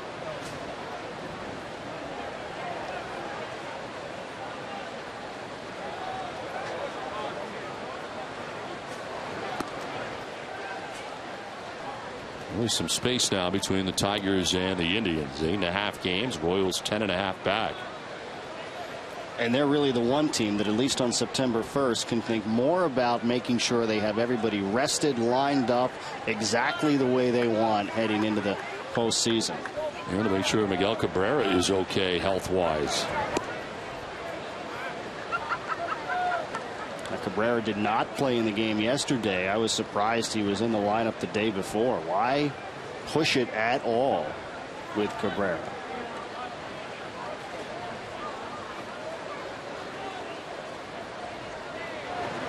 Diaz sends it foul down the third baseline. Full count. And a quick look at the Tiger lineup today. Cabrera is not in it. So second straight game he has sat out. We'll see if he's in the lineup tomorrow. Tigers hosting the Cleveland Indians. They're in the 6th inning today. Comerica Park in Detroit without a score. Fly ball to left field. Daniel Nava is out there in left today.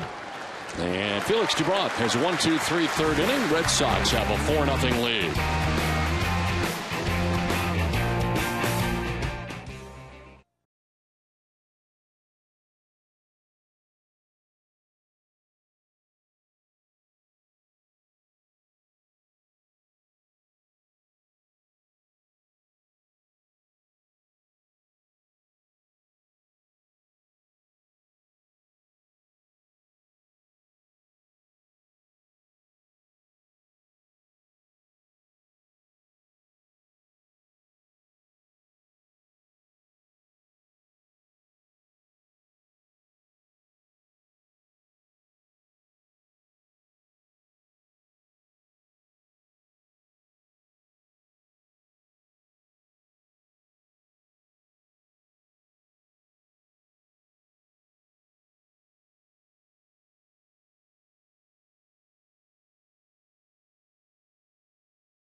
Happening every day. Win a sleek brand new Audi A5 or your share of $1,500 worth of gas. Earn entries all Labor Day weekend and double entries on Sunday, September 1st. The Audi Labor Day giveaway, September 2nd at Foxwoods Resort Casino. Last half of the third inning as Andre Rienzo back on the mound. Your Eastern Mass Lexus dealers bringing the pitching line for Rienzo. 2 innings, 4 hits, 4 runs, 4 walks, and 2 Ks. Back out there to start the inning. And strike one to Mike Harp. Harp let it off in the second.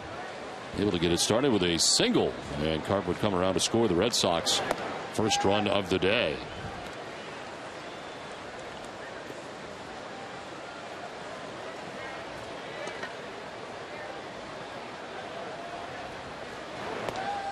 Swing and a miss. And a pitch away, 1-2.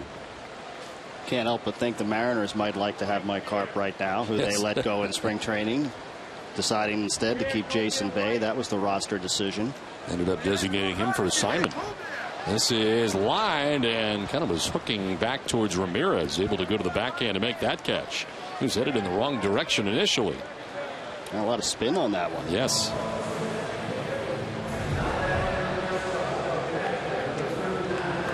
Inside out swing, little English.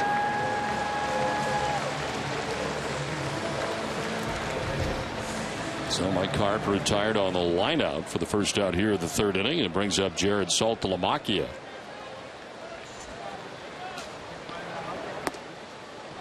After he walked in the second inning, he picked up his first stolen base since 2011. He would score from second base, the Red Sox second run.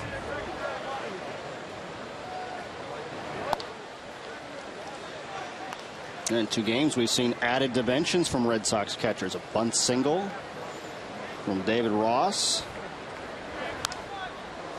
Now Saltalamacchia is stealing a base.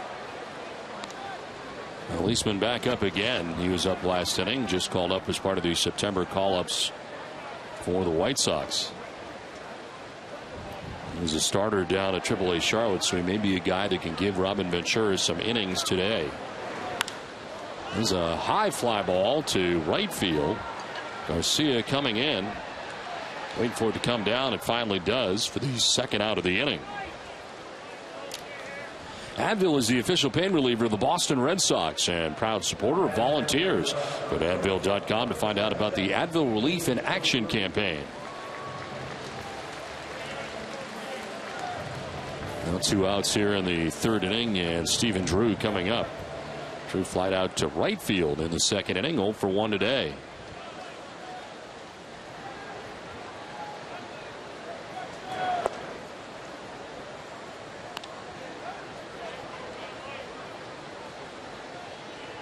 Red Sox have already won 12 more games this year than they did all of last year. 69 total wins last year to 93 losses. Sox are the only American League team and one of 2 Major League teams whose record has been above 500 all year. Atlanta Braves also have not been below. This is driven out to deep center field. Diaza back at the wall, and that ball is gone. Home run for Stephen Drew, his 11th of the year, and the Red Sox take a 5-0 lead. Straightaway center and above the 379 marker.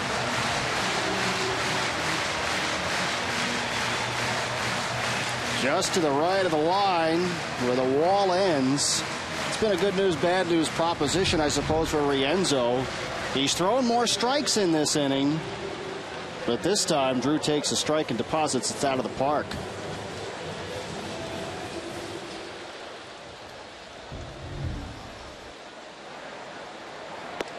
Two down for Xander Bogaerts, who takes a strike over the outside corner. The Red Sox have now hit 140 home runs this season. With it, S&S Express donated another $500 to the Red Sox Foundation. Brings the season total to $70,000. Hess Express committed to helping the cause.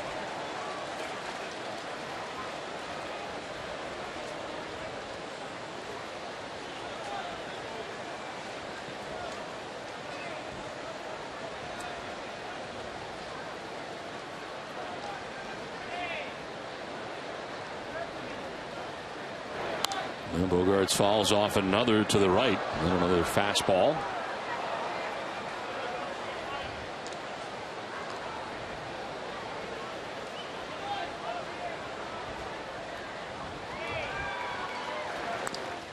And a breaking ball that time fouled off. Rienzo's been challenging Bogaerts.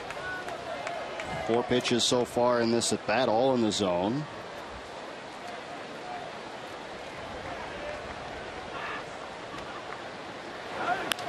And a grounder foul just outside the bag at third.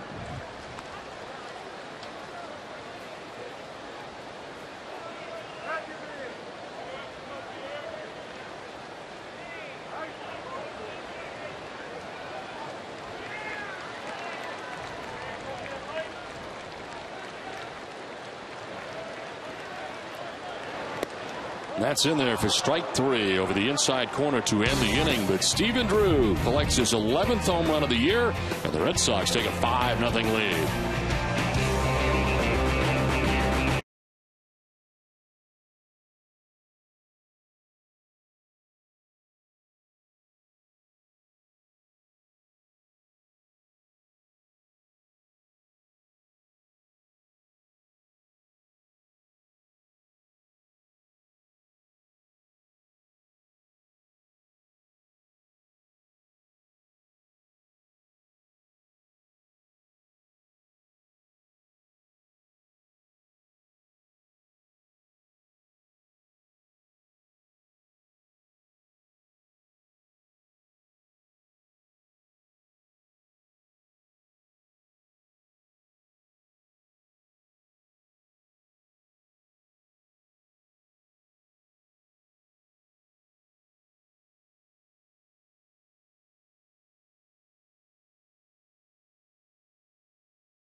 First, would it be nice if your bank did the same thing with products that make life easier and a commitment to those in need? Here, your first Eastern Bank. It's been a good day for the Red Sox, and most recently a home run by Stephen Drew. Near the bottom of the 3rd inning has Boston now on top 5-0, out hitting the White Sox 5-2. As the White Sox, that is, comes to bat here in the 4th inning. Yuri Garcia, Alexei Ramirez, and Paul Konerko expected to face Felix Dubron. Gave up a single in the first to Yuri Garcia.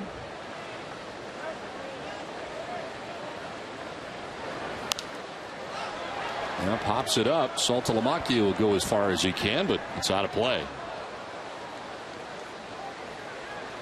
And Dubron's pitch count is okay, maybe just a tad over what you'd like for an average, 51, as he enters this 4th inning. You think in terms of a strikeout guy, and Dubron really fits that category. 15 pitches or so per inning, per average. That's what you'd like to target.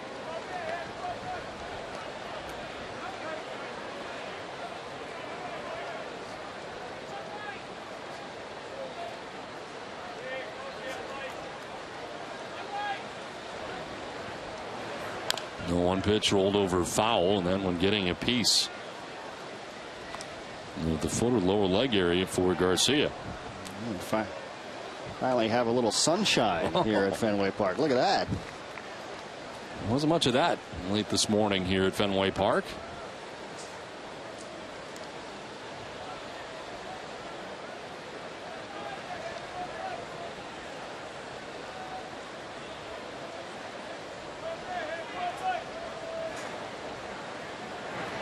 And Garcia strikes out. The fastball up high that he chases. That is the 4th strikeout for Felix Dubron. That's 90 miles an hour, but up there you really have no chance. That one's right at his chin. So first out of the 4th inning, and here's Alexei Ramirez. Flied out to the right fielder, Shane Victorino, in the 1st inning, 0 for 1. They'll take the breaking ball for strike 1. A good curveball today so far for Dubron. And he's continued to pound the strike zone as well.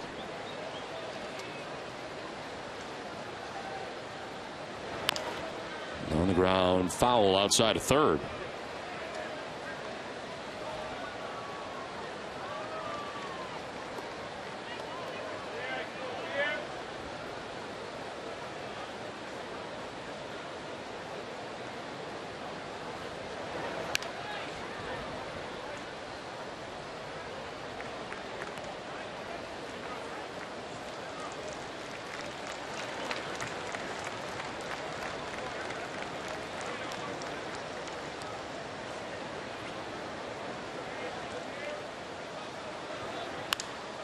Straightens this out and gets it quickly by Bogarts at third base into left field. And Ramirez, who had fouled off a few this time, gets a base hit.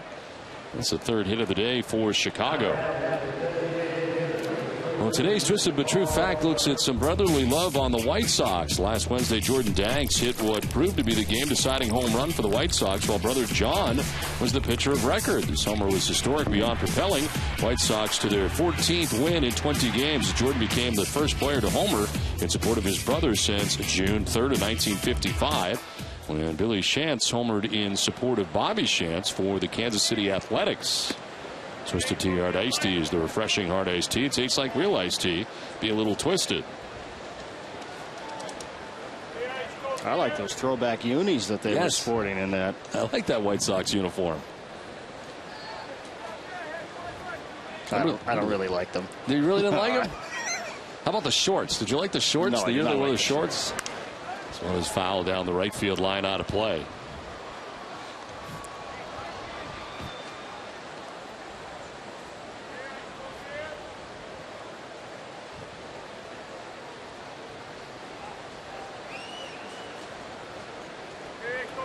And I'm thinking I won't be around for this, but you guys should have throwback day in the booth. I think we kind of did yesterday. This will bounce in, and it is blocked by Saltalamacchia. What do you mean we? Well, I did. And quite a reaction yesterday to the blue blazer. It's amazing how the people, they love it, Don. They loved it. I don't know about that, but it's amazing the reaction you get from one jacket you wear once a year to keep in the rotation. I was not prepared to come back with the yellow today. I'm quite ready for that. Have you considered saving it for the West Coast? But it's after Labor Day. You know, it's kind of bright. Well, I just mean generally speaking. Oh, yeah. You know, like a 10:05 start. Yeah, that's not a bad one. No one sees it. Is that what you're saying? In the dirt, and Konerko takes it for ball 2.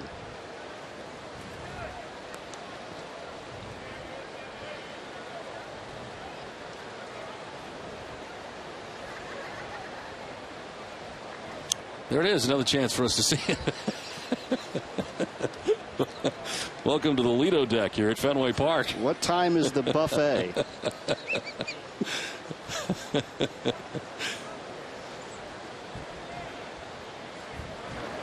2-2 is by the dive. Bogarts at third base into left field.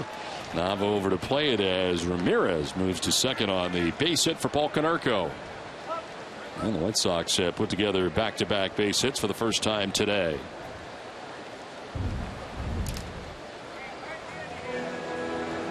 And no chance for Bogarts. That was quickly by him. The first base hit was on a curveball that hung a little bit. It was on the outside part of the plate. That time it was the fastball. First real noise of the day from the White Sox comes here in the 4th inning with 1 out. And if you're Chicago, this is probably the guy you want at the plate right now. I mean, he's been maybe the lone bright spot for them this weekend. Garcia looks like an impressive young player.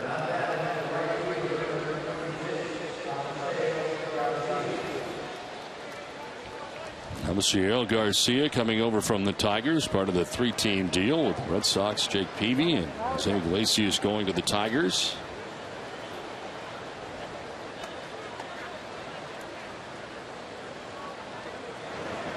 And Garcia on a check swing. Did he go? No, says Doug Eddings, first base umpire. The only unusual thing about that deal is you don't often see a guy stay within the same division sometimes during trades. You think about that from Detroit's perspective. This is a guy that they're going to likely see an awful lot of for a long time. Swing and a foul tip.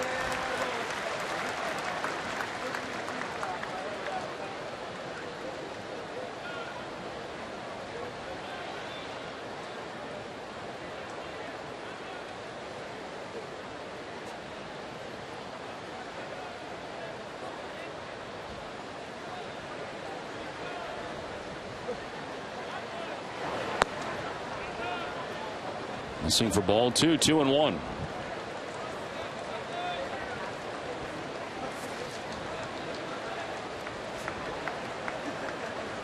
Leury Garcia striking out to begin the inning. Back-to-back singles for Alexei Ramirez and Paul Konerko. Now obviously Al Garcia batting with a count of 2-1. That's inside.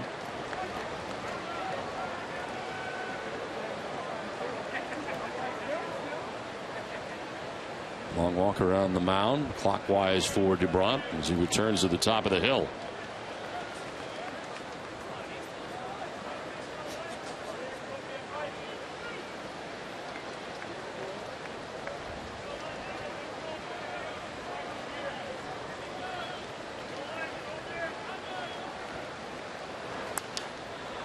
Foul off to the right, full count. Now DuBrant started him off with a curveball in this at bat, but has been pretty much the fastball since then. He's been challenging Garcia.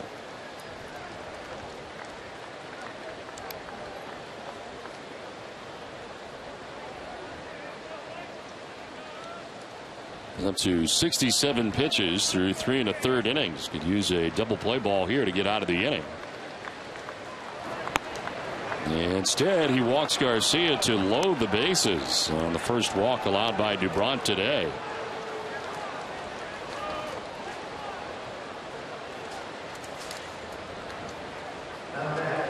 So bases loaded, one down, and Jeff Keppinger coming up here. He flied out to the center fielder, Jacoby Ellsbury, in the second inning. He's 0 for 1.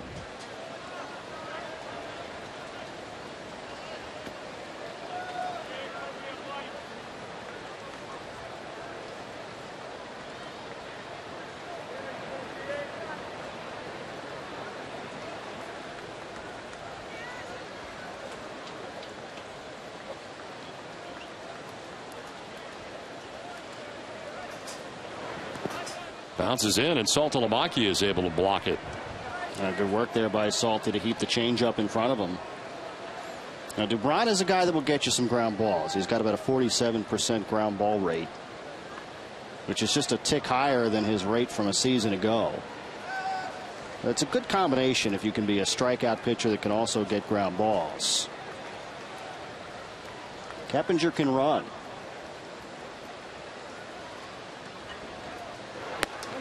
He'll take the strike that time as it picks up the outside corner.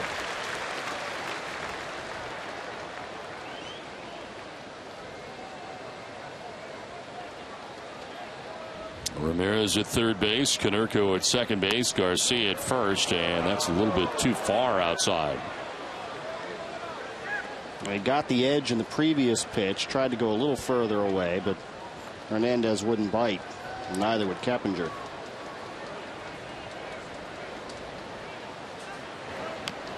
Well, Keppinger gets a piece of this, and it's now 2-2. He helped him out. Swung at a pitch that almost hit him. Fastball running in on Keppinger. And he got it on the foul.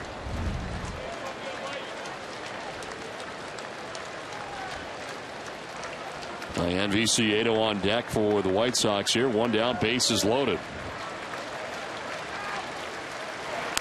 Keppinger hits one in the air to center field. Ellsbury is there.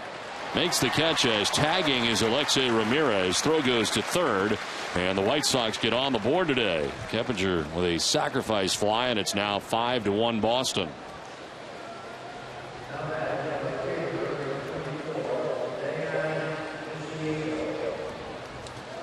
Well, this ticket brings us the pitching line for Felix DuBrant, who has just surrendered his first run of the day in 3 2/3 innings, 4 hits, a walk, and 4 strikeouts. Pitch count up to 73 pitches. He's had to work a lot harder in this inning. 2 on, 2 down for Diane Viciedo. That's a fly ball to right field down near the pole, but that ball is going to go foul.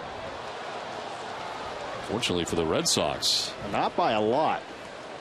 Now, our vantage point doesn't give us the greatest angle right down the line, but it wasn't fouled by too much. Seems like every foul ball has found a cute kid. That's today.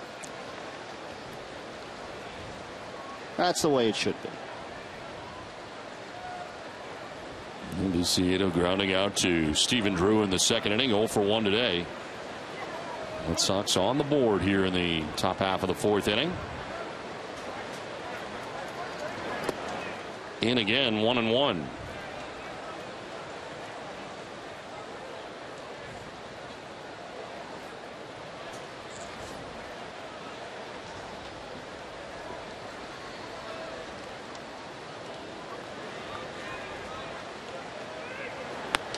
Swing and a miss, and it's 1-2. Big swing from Viciado on the fastball.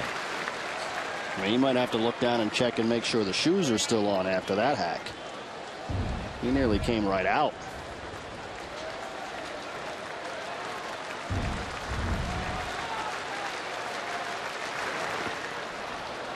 In the dirt, 2-2.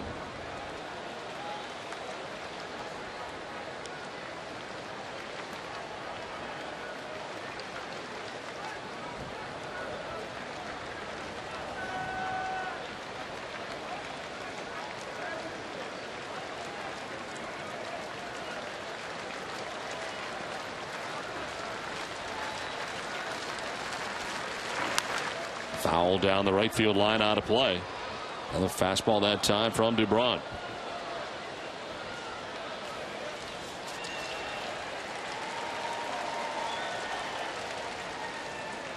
Red Sox in a stretch where they'll play 23 of 26 games against teams above 500. They play spoiler for some teams. These are series here against the Red Sox. Play the Texas Rangers, the Detroit Tigers coming up. Ground ball down the third base line, foul. Very close, but a foul ball.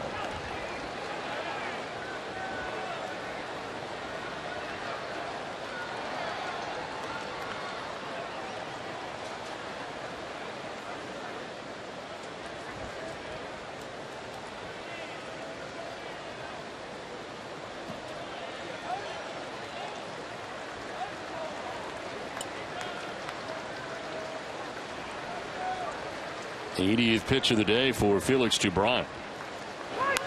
And it's a fly ball to left field, struck pretty well. Nava going back, and it's going to be off the wall. Round from second, Konerko scores. Throw goes to third, and it hits the runner. Another run in here for the White Sox, and it's now 5-2 Boston, as Chicago has scored twice, and this time Diane Viciado drives in a run. Nava played that ball well off the wall. It hit the green, and then it never did touch the ground. But there was no doubt off the bat that that one was going to get the monster. So just as you mentioned earlier in the broadcast, Dubron just hasn't quite been able to finish off that batter. It seems like he's been close on several occasions. It just hasn't been able to finish. Juan Nieves out to talk to him here as this inning continues. Trying to minimize the damage. MLB.TV celebrates 11 years with new low yearly prices. Watch out-of-market games live on over 350 supported mobile and connected devices in HD quality. With MLB.TV Premium, MLB.TV, MLB.TV baseball everywhere.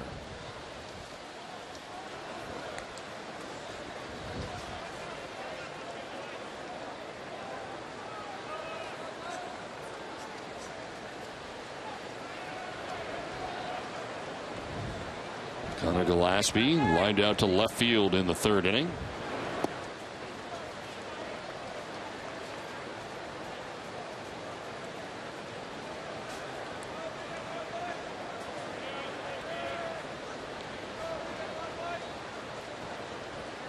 Yankees have a 3-0 lead over the Orioles today. They moved to the seventh inning in New York.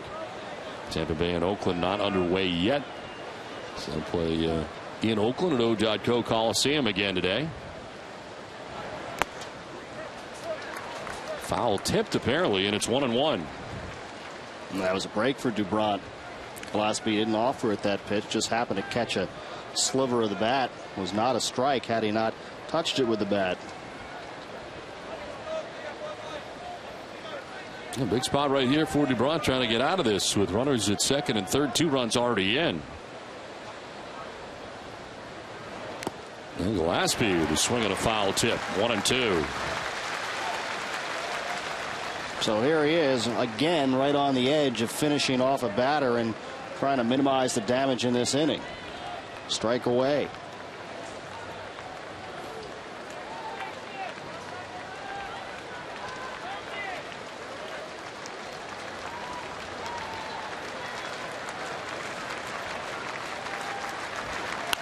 And Gillespie makes some pay as he lines it into center field for a base hit.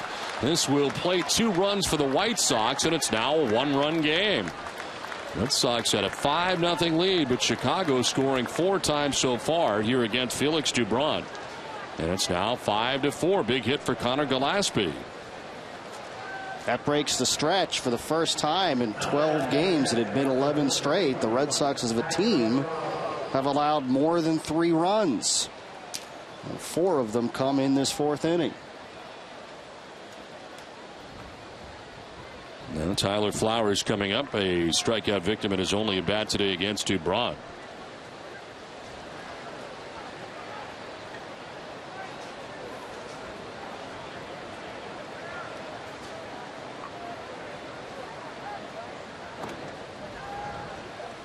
Red Sox have action in the pen. Brandon Workman, the right-hander, is up.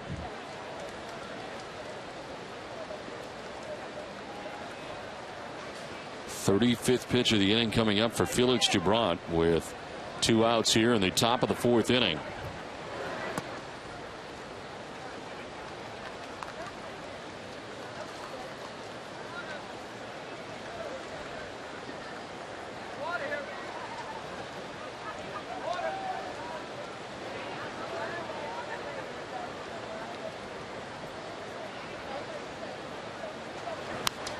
Fouled back, and it's 1-1. It would have sounded absurd just a short time ago to suggest that Dubron would be out of the game before Rienzo. But if he loses Flowers here, who knows? That might be exactly what happens.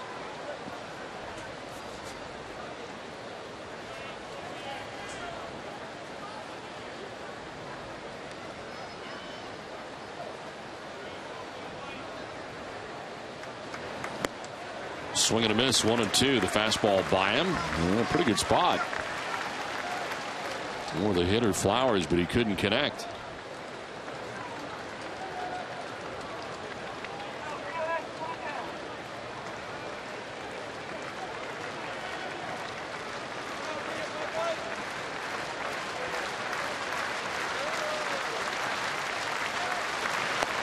Outside, not tantalizing enough, and it's 2-2.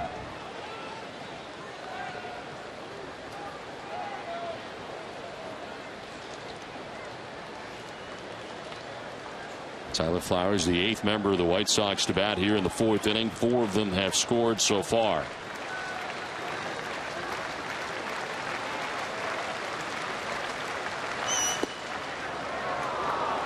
Ball 3, full count. Now you hear the oohs and the ahs from the crowd, but that pitch was not a strike.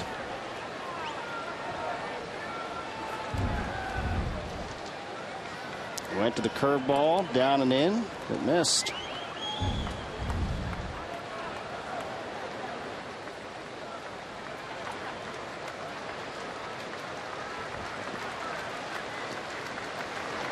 Flowers hits it up the middle and under the glove of Stephen Drew into center field. Gillespie takes 3rd base.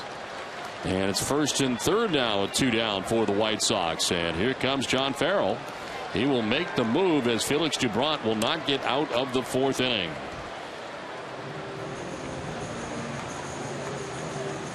Well, he had a 5-0 lead in this game. The tying run now 90 feet away at 3rd base.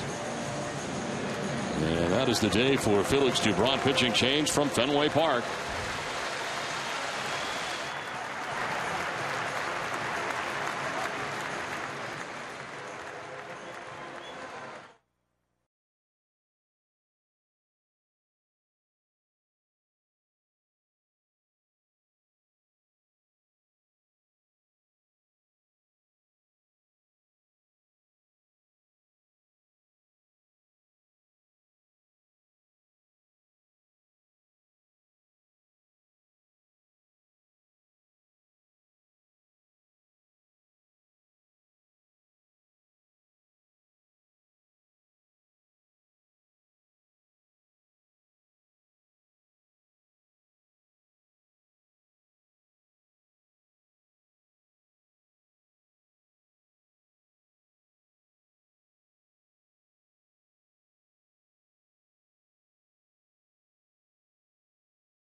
5-0, but Felix Gibran cannot get out of the fourth inning.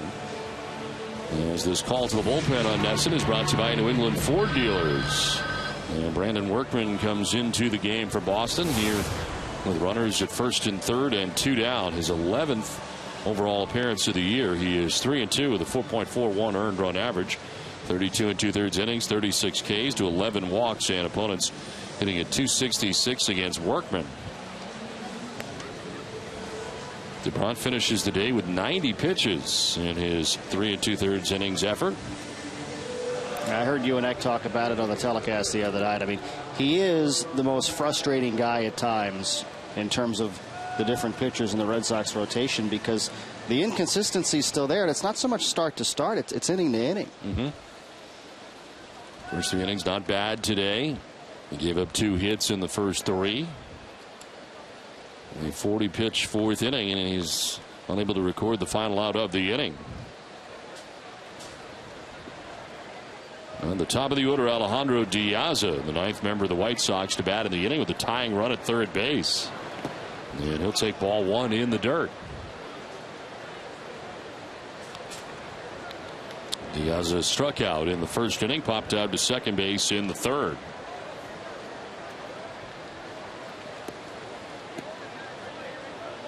Connor Gillespie at third base, Tyler Flowers at first base.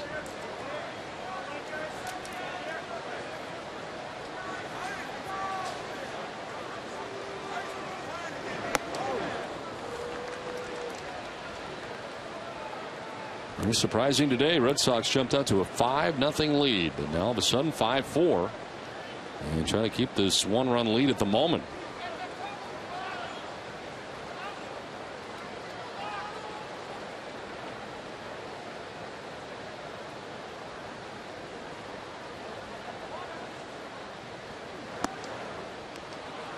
Three and 0.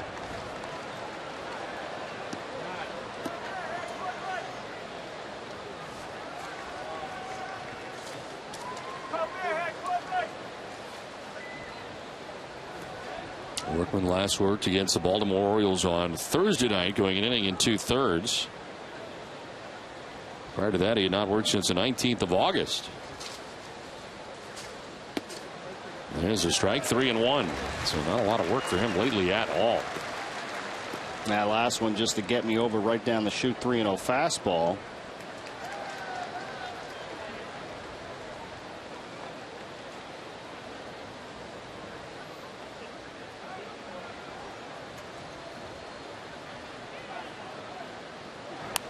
Diaza fouls it off as Workman battles back. Full count now. Yeah, the opportunities that Workman has gotten out of the pen, he's been pretty good. A few games as a starter, an ERA of 2.5, I should say. The ERA a little higher in his work out of the pen.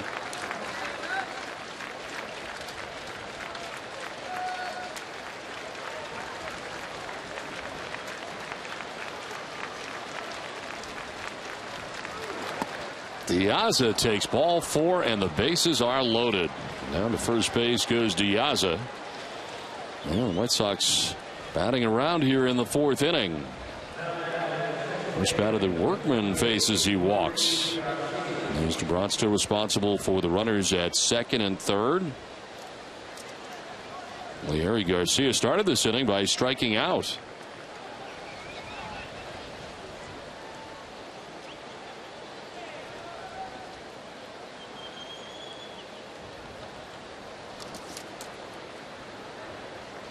Garcia with a single in the first inning and the strikeout last time. And as he takes ball 1 inside.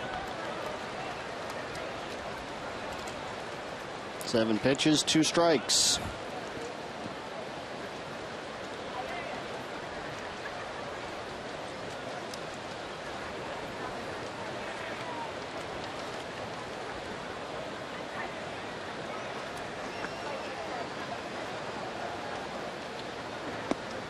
There's a strike, 1-1.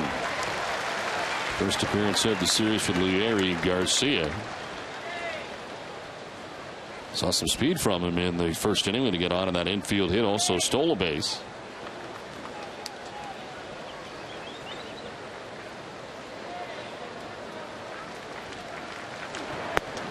That'll drop in for strike 2. Curveball, needed that. Now the pitch was up a little bit, maybe a little higher than you'd want, but he got it right onto the outside corner.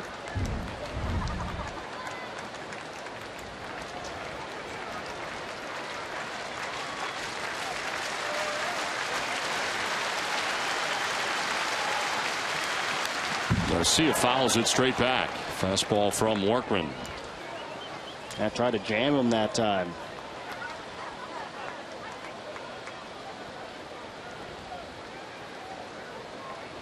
White Sox have scored 4 times. They've got Gillespie at third, Flowers at second, Diaz at first with 2 down here in the 4th inning. 10th member of the White Sox to bat in the inning.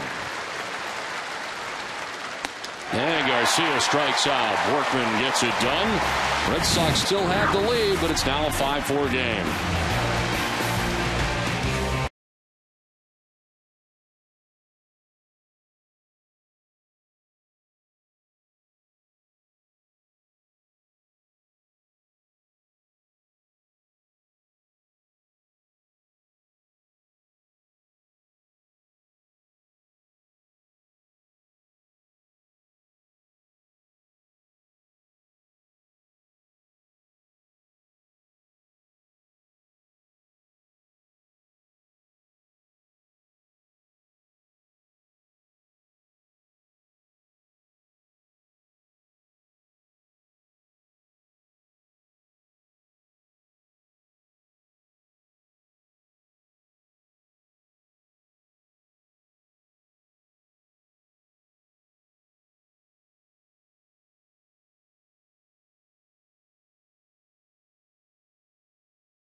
Eastern Bank, you put your family first, job first, even your team first. Isn't it time someone put you first? Eastern Bank does just that with products like Eastern Free Checking. Here, you're first. Eastern Bank. Now we play into the bottom of the 4th inning. White Sox scoring 4 times in their half of the 4th inning. And a pitching change here for the White Sox after Andre Rienzo goes the first 3 innings of this game. Charlie Leesman is in the game. Comes up from AAA Charlotte. He was starting in Charlotte. And in 16 starts was 4-3 with a 3.87 earned run average. 78 Ks to 41 walks. And opponents hitting at 263 against Leesman. We'll be facing the top of the Red Sox order, Jacoby Ellsbury.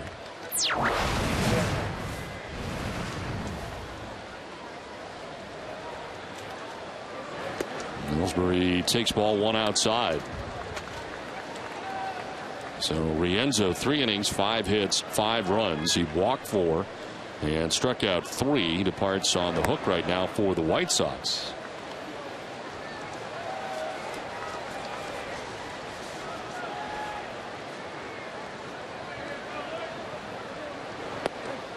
This one made his major league debut back on August the 9th against Minnesota. His contract purchase at that time was optioned after game 2 of the day-night doubleheader. This one fouled off to the left hand out of play.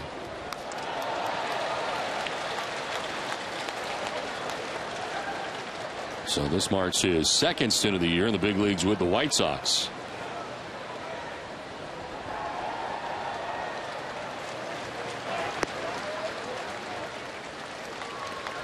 And that one start he had, he walked 5 guys.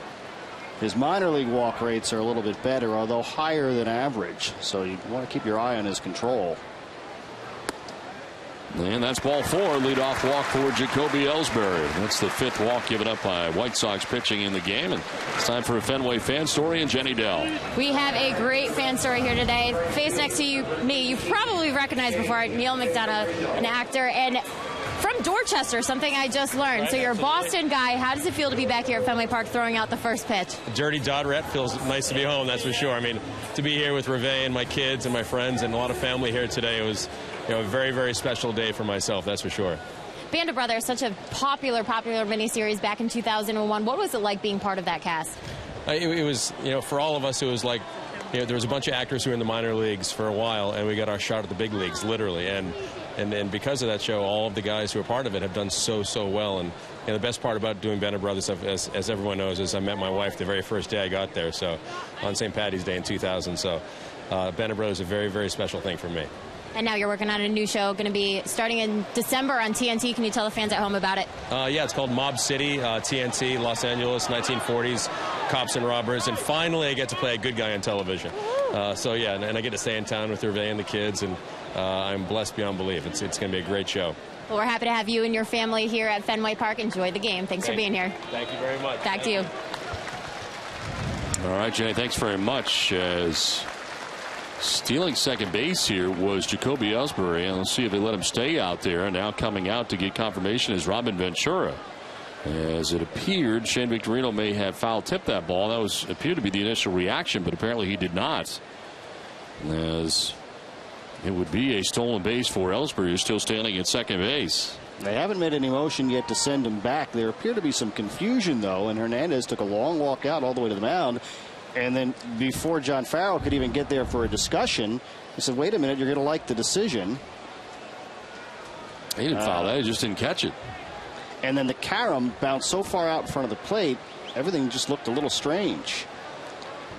Like the catcher's glove and then his shin guard. Now, the way the catcher just stopped, as if the play was dead. So it is a stolen base for Jacoby Ellsbury, who was off with the pitch. And it appears that Angel Hernandez got the call right.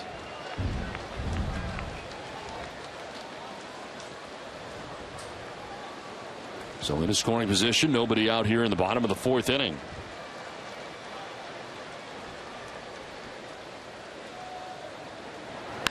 And a grounder right side. The pitcher's going to hurry. Throw to Leisman, and he is going to just beat him to the bag. Nice job by Leisman. He had to throw it into another gear to get there. Victorino coming down the line quickly. And a nice job by Shane to go to the right side to get Ellsbury over to third. Yeah, you're right, though, Don. That was a really good play by Leisman. He knew, too.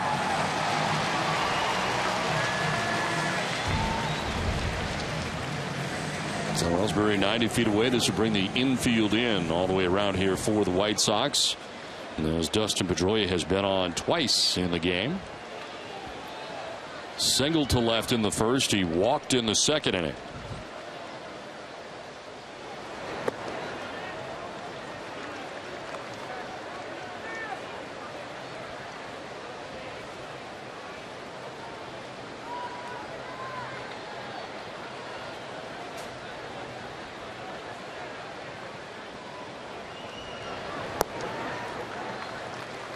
Ball 2-0.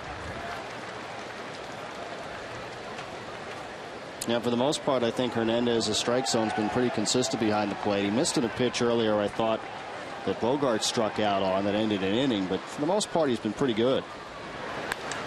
Line and caught at third, and he cannot turn it into a double play. Apparently didn't catch it either. Thrown away, and scoring from third is Ellsbury. Did not get it on the fly, and reaching at second base will be Pedroia. The Red Sox have a 2-run lead. And Robin Ventura is out to argue that now. And I think Gillespie thought he caught it because of the way he reacted to try and go back to the bag to tag Ellsbury or get the bag to try and double him up. I thought he caught it initially. Yes. But apparently it came out.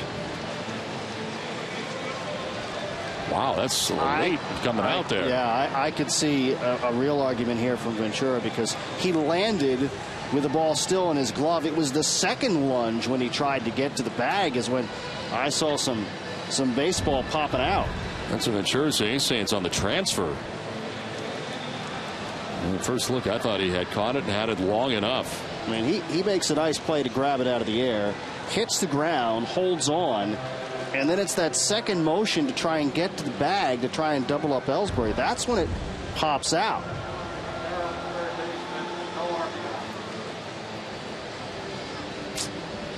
I think that probably should have been an out. We'll give Ellsbury second on the error and no RBI. And I'm not sure he's probably had about enough of this series. He's had enough of a lot of things that have gone on here the last couple of days in this game particularly. Not animated so far, but you could see his frustration in this situation. Some of it's been with his own pitching staff. Yes. But then these are the things that could kind of like put you over the edge. Dana DeMuth, the crew chief, involved in the conversation as well.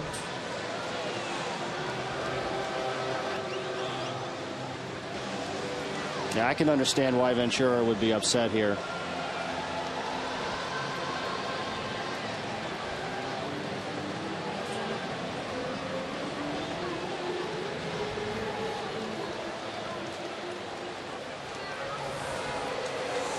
The discussion continues. He hasn't gotten upset enough to get himself run, although maybe he's trending in that direction. Yes, he is.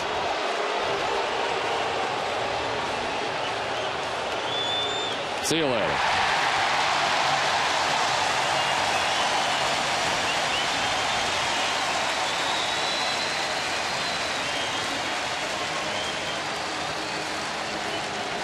Now you wonder, at least I do, next year, is that the type of play that they're actually going to look at with instant replay? Is that the type of thing that they would consider? Was it a catch or was it not a catch? Does he have the ability to challenge it? I could tell you this, theoretically anyway, they would have decided a long time ago with instant replay. It would have taken less time than to watch Ventura have all of that conversation. Exactly. So he has been ejected from this game. Red Sox have a 2-run lead. Paul Nauert made the call at third base. And now David Ortiz coming up with one out in the inning.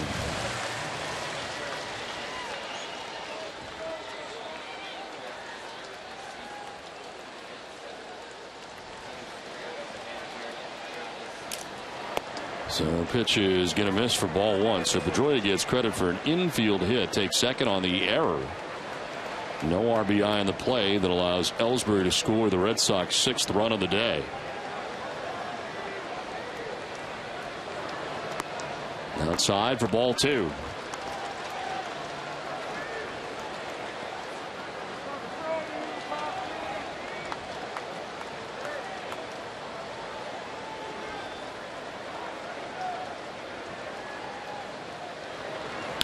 Ortiz on the ground into right center field. A base hit. Pedroia being waved around. And the Red Sox will take a 7-4 lead. Big Poppy aboard for the third time today with his second hit, and now 3 RBIs for David Ortiz. Now that is the way this entire series has seemingly gone for the White Sox. They send all those guys to the plate, get themselves right back in the game with 4 in the 4th. Make a pitching change. Paul doesn't go their way. Poppy makes them pay. Now it's a 3-run game again.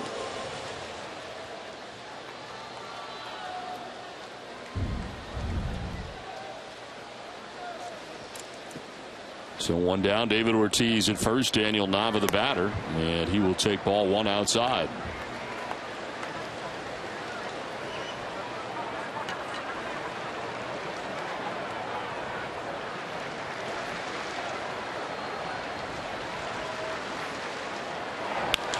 Ground ball to shortstop, to second for 1, on to first for 2.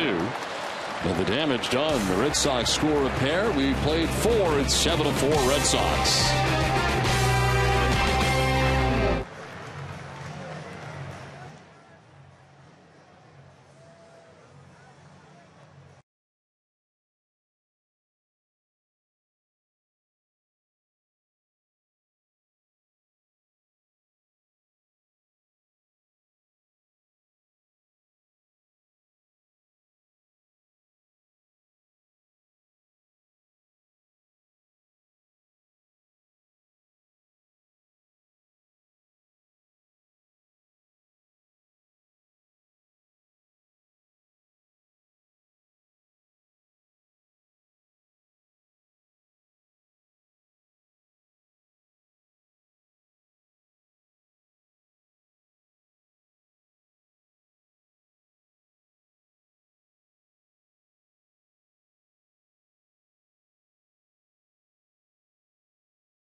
the Prudential Center, as well as free Boston Duck boat rides to Fenway Park.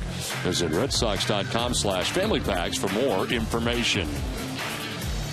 Well, right after the White Sox got right back in it again, getting within a run of the Red Sox. Boston goes and scores 2 runs in the bottom of the 4th inning.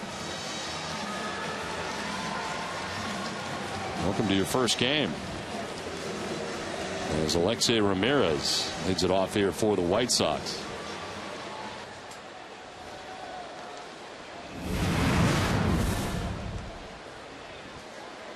Ramirez, Konerko, and Garcia here in the 5th inning.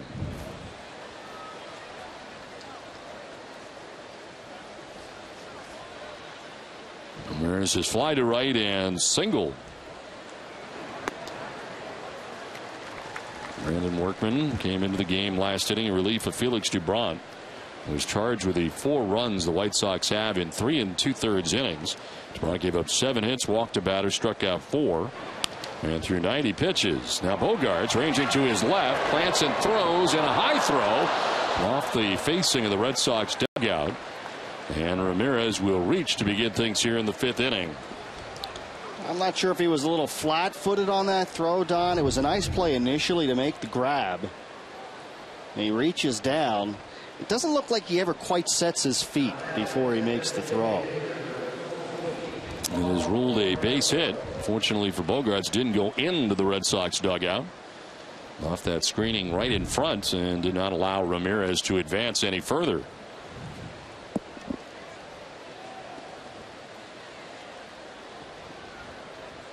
So lead runner on here for Chicago in the 5th, and here's Paul Konerko, who has struck out and singled. As he takes strike 1.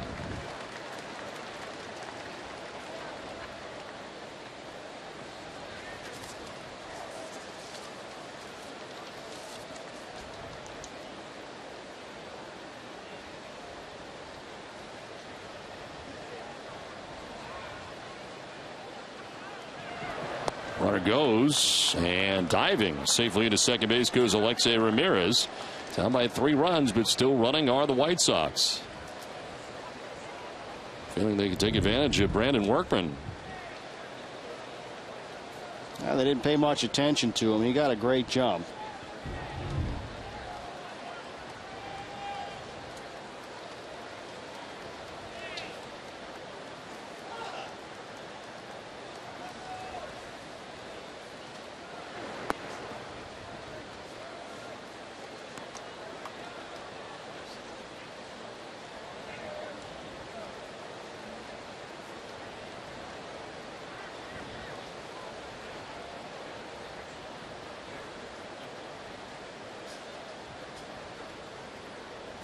Konerko today as the DH, a split time between first base and as the DH.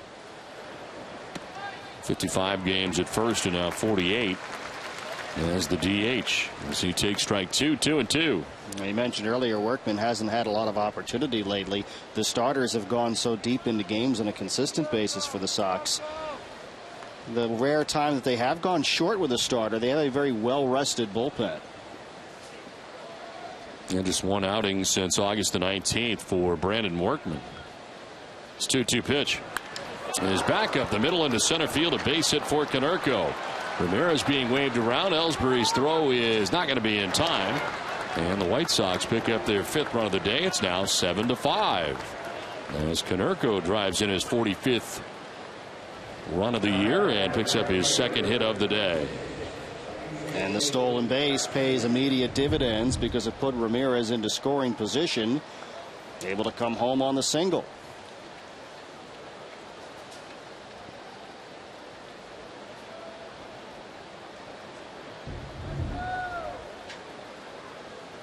So Konerko at first base, held on by Mike Karp. Nobody out in the inning. Avisail Garcia, the batter. He's been on twice, a single and a walk as he takes strike 1.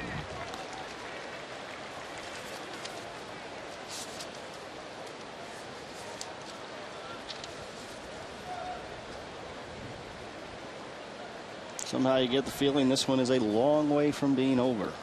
Yeah, the pitching today has not been too good on either side.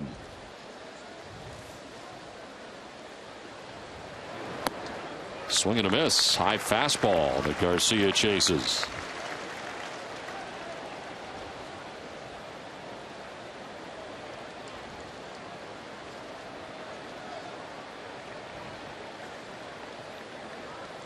Workman here since August the 6th, his second career major league stint with the Red Sox.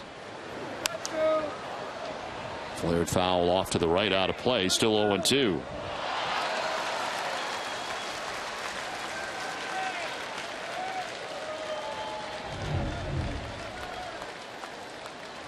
Guess you use what you got and how to work. Another cute kid.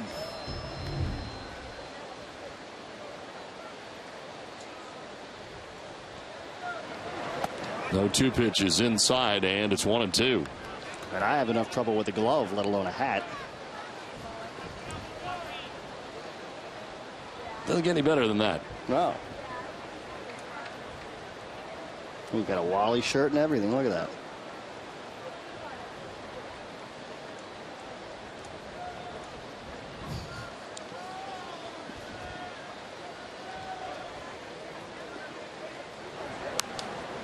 Fouled off to the right, out of play.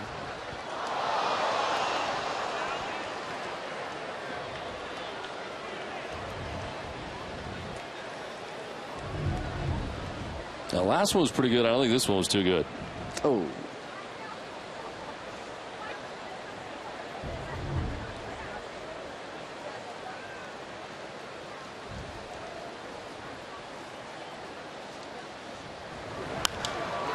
In the air to right field, sending Victorino back. Still going. He'll get there. Shy of the warning track to make the catch. Garcia gives it a ride to right, but he's the first out here, the 5th inning.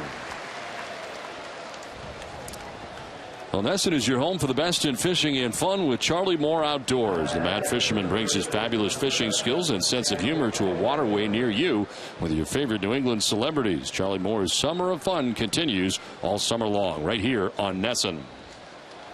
And that is on tonight at 6 p.m. right here on Nesson. 1 out, Konerko at first base, and Jeff Keppinger, the batter. Fly out to center in the 2nd, and a sac fly in the 4th inning. 6 o'clock, huh? 6 o'clock. Are you sure about that? You don't think it's going to happen?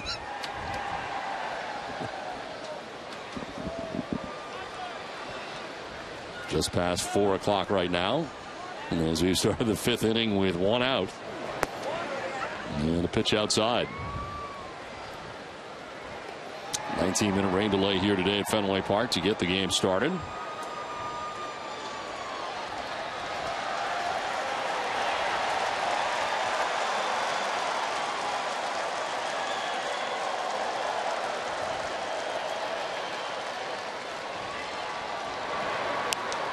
Popped up foul off to the right, out of play. Have you ever done the Charlie Moore show, Don? Yes. Okay. Back in 2001 or 2. Oh, that's been too long. It's been a long time. Lake Winnipesaukee. The wave making its way around here at Fenway Park. 2-1 pitch in the air to shallow right. Victorino in towards the line. And he'll get there for the 2nd out here in the 5th.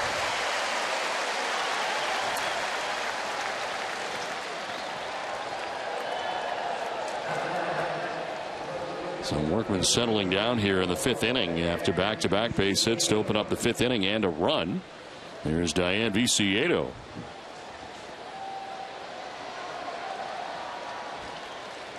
Grounded out to short in the 2nd inning, doubled and scored in the 4th inning. Drove in a run, his 46th RBI of the year.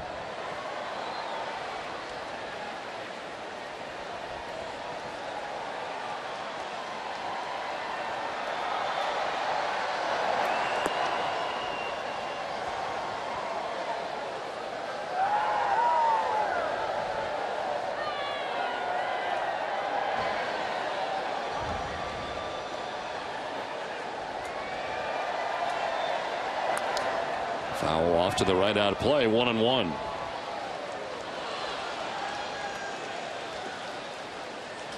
Baltimore has a 7-3 lead today over the Yankees as they play in the 7th inning at Yankee Stadium. Yeah, they scored 7 runs in the 7th. A little sign of life for the O's.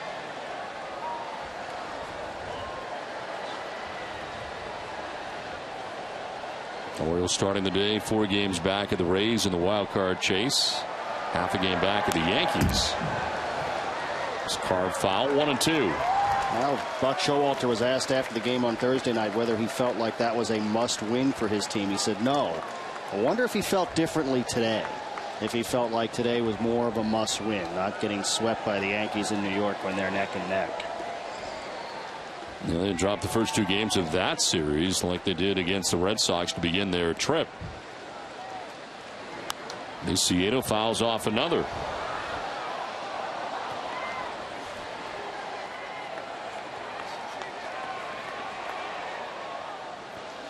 Now that looks pretty good.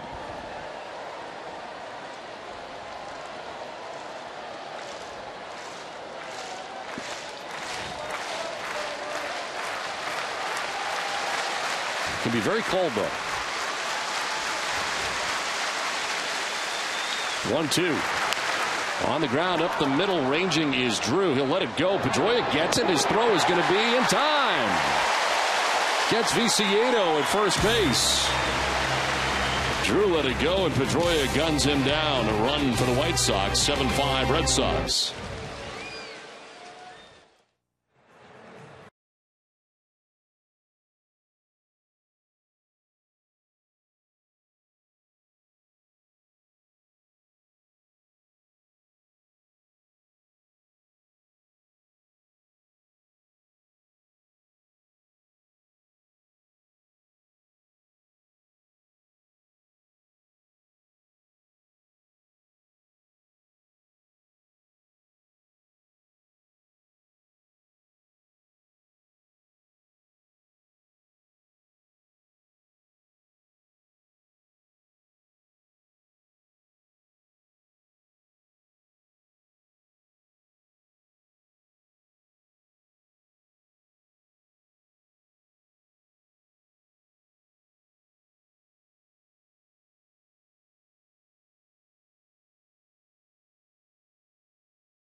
A blockbuster deal on a new Ford car, crossover, SUV, or truck at your New England Ford dealers. Last half of the 5th inning back at Fenway. Red Sox holding on to a 7-5 lead as Mike Karp leads it off and takes a pitch high for ball 1. Karp 1 for 2. He singled and scored in the 2nd inning. Lined out to shortstop in the 3rd. Karp didn't like the call as he looks back at Angel Hernandez. Franklin Morales warming in the Red Sox pen. Brandon Workman getting the final out of the 4th and working the 5th inning.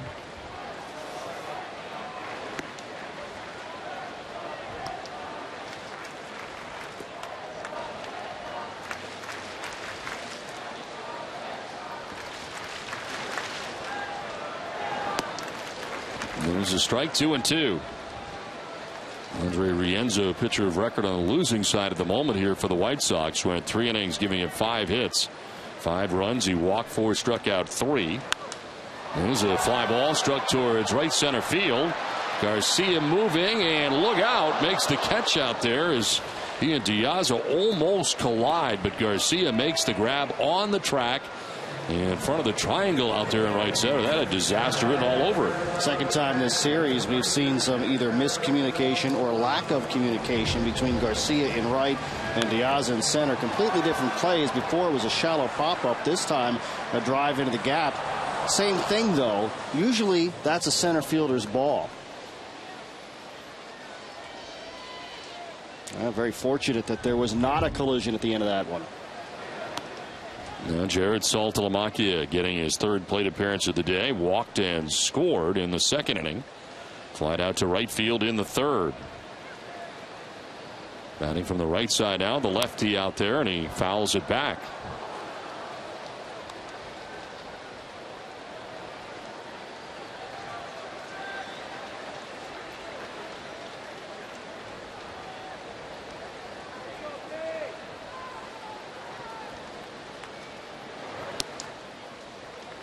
Charlie Leisman coming into the game in the fourth inning. He has given up 2 runs of his own since coming in.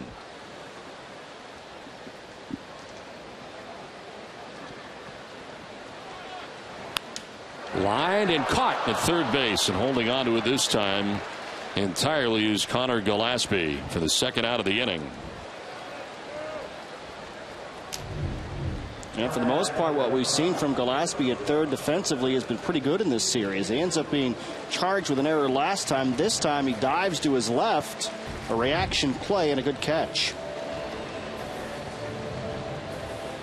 2 down here in the fifth inning brings up Stephen Drew, who after flying out to right field in the second inning hit his solo home run, his 11th home run of the year in the third inning as he takes ball 1.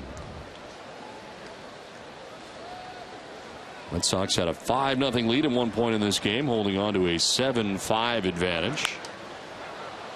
Popped up foul should reach the seats as Gillespie heads over and has no play.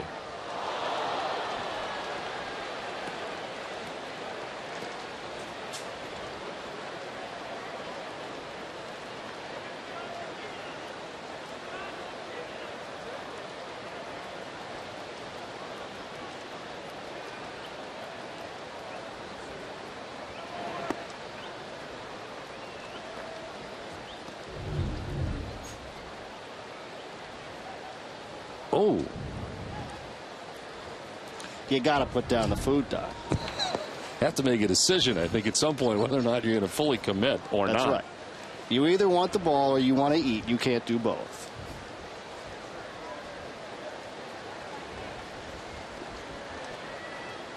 Two pitch. And a ground of foul over by the on-deck circle. He's a White Sox fan. No ball, no food, no nothing. He's now explaining his plight. 2-2 is fouled straight back. Still 2-2.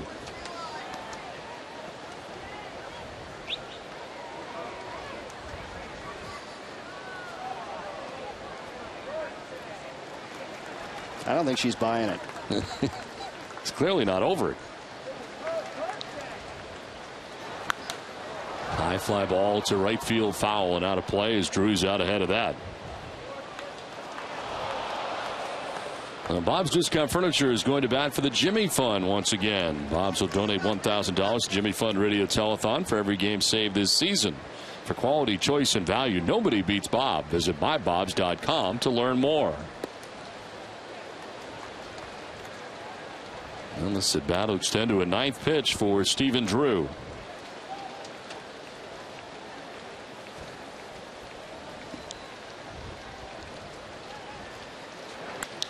And a fly ball to center field. Diaz moves over towards right center and makes the catch that ends the inning. Through 5 from Fenway, it's 7-5 Boston.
7-5. The Red Sox have the lead over the White Sox. And the Red Sox will bring on their third pitcher of the day as Franklin Morales takes over for the Sox. 11th appearance, 2-1 with a 6.32 earned run average. 13 strikeouts to 11 walks, and opponents hitting at .279 against Morales. Faced only one batter in the 8th inning on Friday night in the first game of the series against the White Sox, as he got Adam Dunn to ground out, got the man he needed to get. His first appearance since August the 20th at San Francisco. So another one of these Red Sox relievers who's only really worked once in the last 10 days or so. And it really has been a difficult year in terms of staying healthy, getting healthy for Morales. This is only his 11th appearance, 15 innings plus at the big league level. This is a different type of situation than what he had the other night, however. It's not a one lefty-lefty matchup we wouldn't expect. They're going to be looking for a little more out of him today. Felix Dubron going 3 2/3, giving up 4 of the 5 runs, and Brandon Workman went an inning and a third, giving up a run to the White Sox, as the Red Sox enjoy a 2-run lead to the 6th inning. And control has been an issue so far for Morales. That's been the story of his career. When he's healthy, his stuff is great. He has swing and miss stuff. Now, the question is he healthy? And then after that, can he throw enough strikes and be consistent enough with throwing strikes? And he really had seemed to turn a corner last year with the Red Sox. His control was improved. And 2011 in that department as well.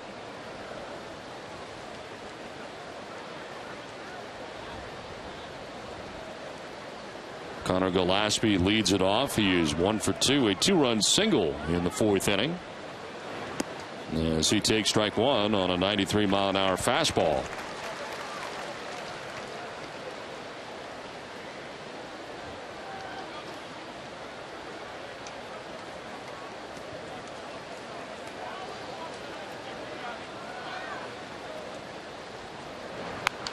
Grounded by the mound towards Pedroia. Slides to his right and gets it there in a hurry. And put a little extra on that. Gillespie get down the line well. One down here in the 6th inning. It's time now for a Toyota game break. Here's Adam Pellerin.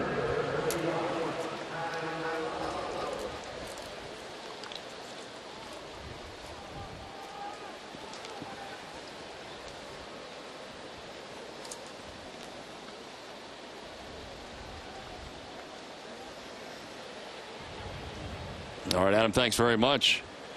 One out here in the top half of the 6th inning, with the Red Sox on top 7-5, trying to make it a sweep of the White Sox. As Tyler Flowers, the catcher, takes strike 1. Flowers struck out swinging in the 3rd. He singled to center field in the 4th inning.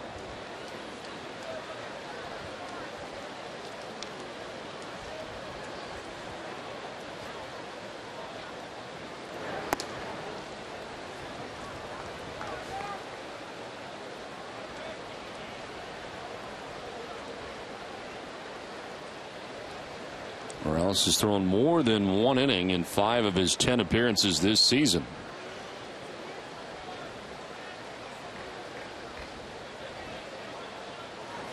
Swing and a miss. Good velocity there. It was up, but at 95 miles an hour. Now, last year we were having the debate about Morales, whether or not he was a starter or reliever. He had pitched well enough at times to earn a spot in the starting rotation, and that was still a question coming into the spring before the injuries derailed his season.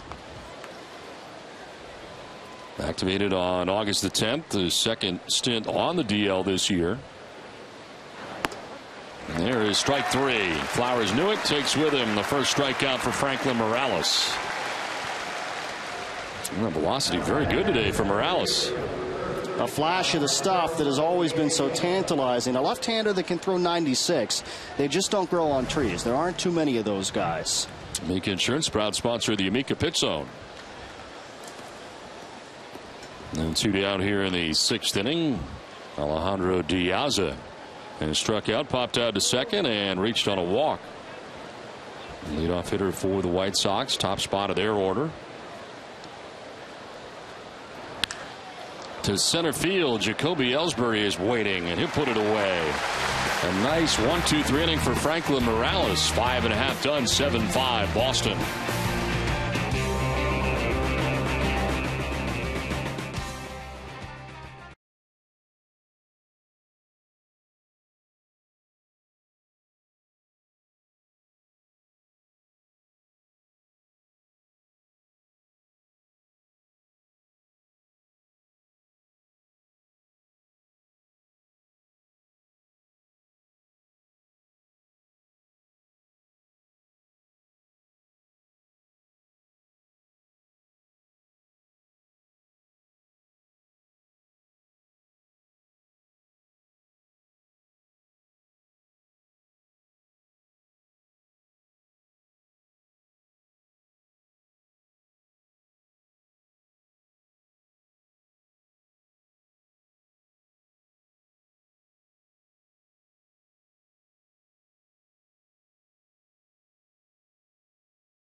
This is driven out to deep center field. Piazza back at the wall, and that ball's gone. Home run for Stephen Drew. Well, the Red Sox holding on to a 7-5 lead as we head into the bottom of the 6th inning. Xander Bogaerts, Jacoby Ellsbury, and Shea Victorino expected in the bottom of the 6th inning. Bogaerts 0 for 2 today. He struck out in the 2nd, swinging, and then struck out looking in the 3rd inning.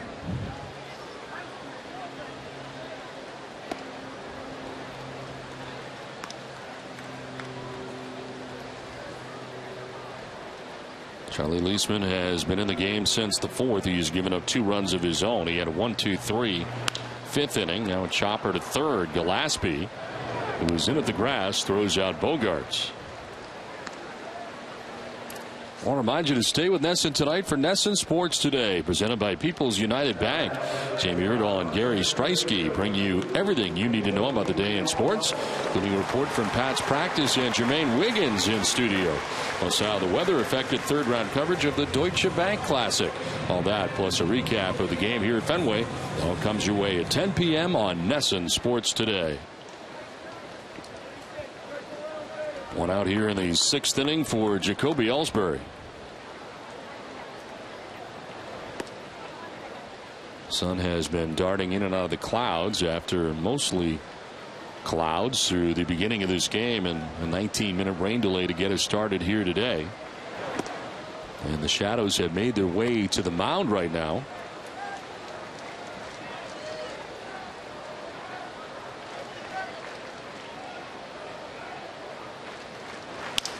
On the ground to 3rd, knocked down by Gillespie. He's got to hurry. Ellsbury's running, and he gets it there in time. He's made some nice plays down there at 3rd base, and somehow is able to get Ellsbury at 1st after not playing it cleanly. That's the best of the bunch. Of all the plays we've seen him make, he was able to knock that one down and keep it close enough. A little scramble and have enough on the arm and the throw to get the very speedy Ellsbury at 1st. He was about even with the bag where he was playing, and it, fortunately for him, didn't roll too far away, which gave him a chance. So 6 in a row now retired by Leisman, who's kind of settled in here. And here's Shane Victorino.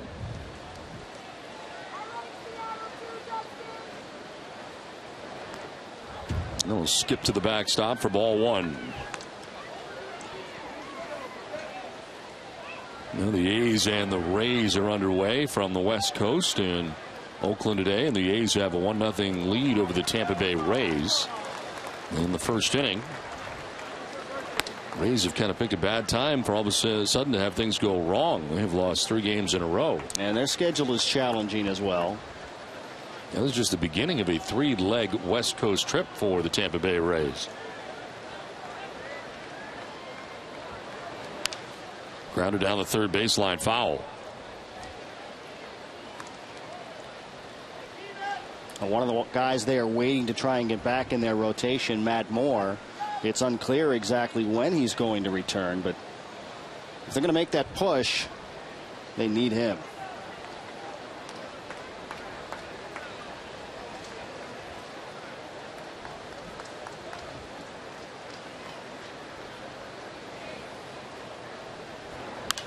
Victorino down the right field line, foul towards Canvas Alley.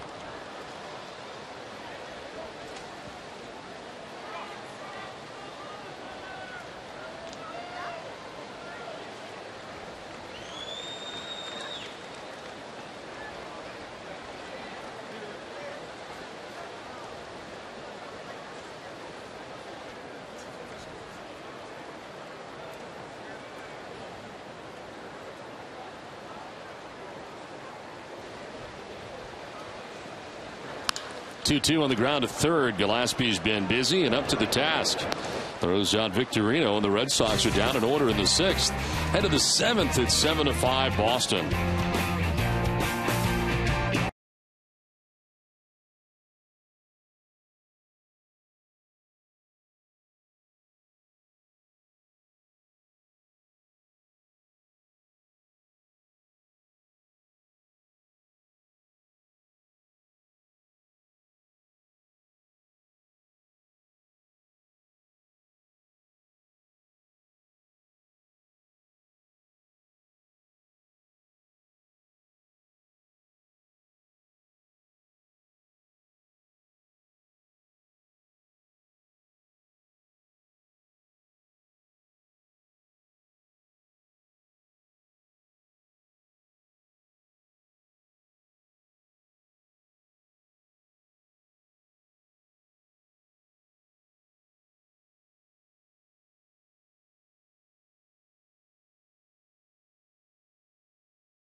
And Shane Victorino coming up lame after a ground out. Initially, it appeared he injured himself or re-injured that hamstring on a swing earlier in the at-bat.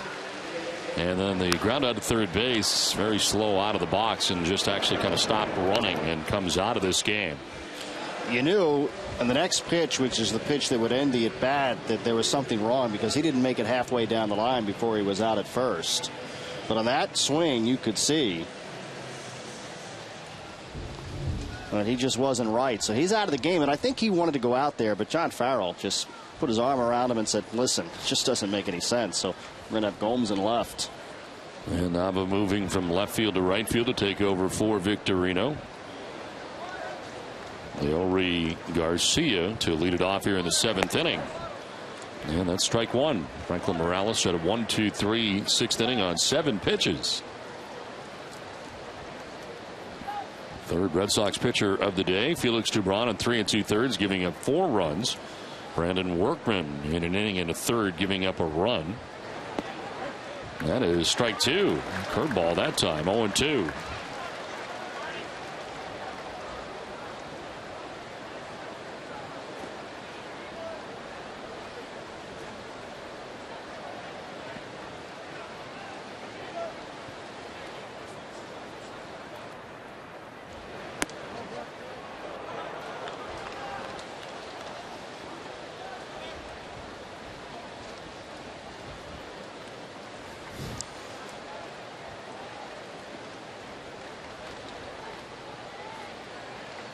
Garcia today has singled, stolen a base, and then struck out twice, both swinging, and has 2 strikes on him now.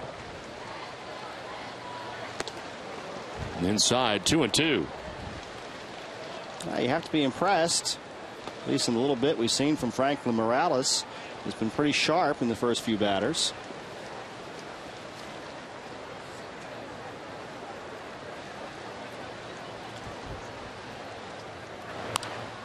So one foul back to our right, not a play. There is further action for the Red Sox in the pen. Junichi Tozawa up in the pen. Starting to get a little deeper into this game now, thanks to Workman and Morales coming in for Dubron.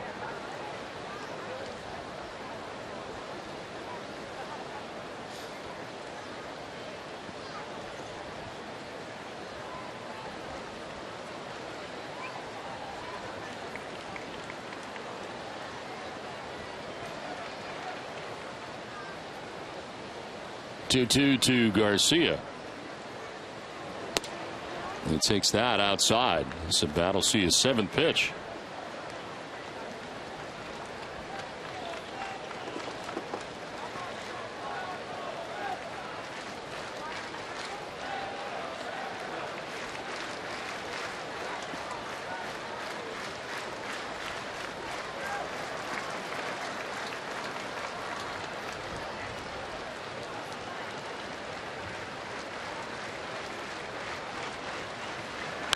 On the ground down the line at 30, foul ball.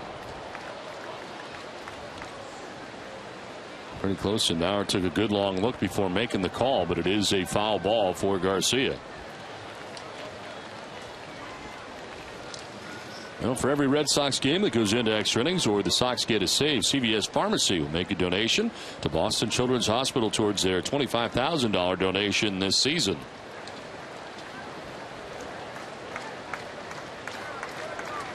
Leori Garcia leading it off here in the top of the 7th inning for Chicago. There's a payoff pitch. And Garcia pops it up. Down from first comes Carpenter to foul ground. First base coach's box. He'll put it away. And send it down to Jenny. Well, Don, we've seen a lot of hustling out there today, so fans learn the proper way to get out of the batter's box and down to first base as fast as you can from former Red Sox coach Dick Barandino. Just scan the QR code with your smartphone to access this exclusive video or text home to first to 536-536. Message and data rates may apply. Nesson.com, and Irving Oil, helping you learn the game like a pro from the pros. Don? All right, Jay, thank you very much. Enjoy the instructional videos this season. Learned a lot. Yeah, they're pretty good stuff. Yeah, I used that that workout video you did in spring training. That's what I modeled my routine after. That's been canceled. What do you mean canceled? It's canceled. There's a ground ball right side, and diving as Pedroia knocks it down and has no play. Throws anyway, but they had no chance to get Ramirez. Too much speed. Good sprawling play to even get there by Pedroia. So that'll be the third hit of the day for Alexei Ramirez.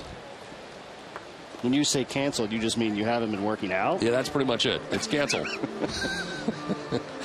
And John Farrell is going to head out here to make a change as Pedroia had no chance to get Ramirez.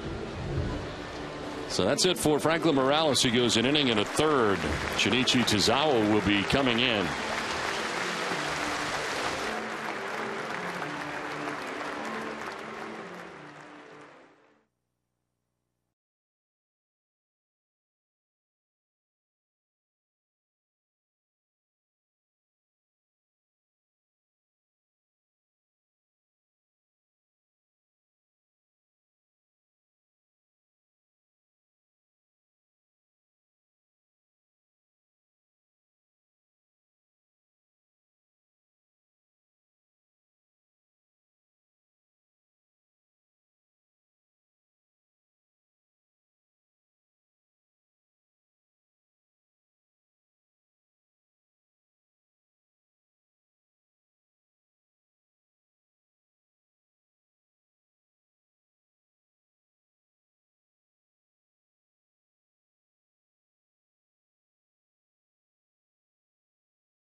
Today we welcome Camp Ketcha from Scarborough, Maine to historic Fenway Park.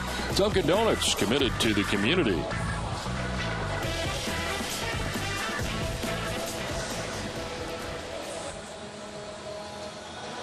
One out, one on, as Paul Konerko will be coming up to face a new pitcher for the Red Sox, Shinichi Tozawa. 61st appearance of the year, 5-3 with a 2.70 earned run average. 63 strikeouts to 9 walks, and opponents hitting at 262 against Tozawa.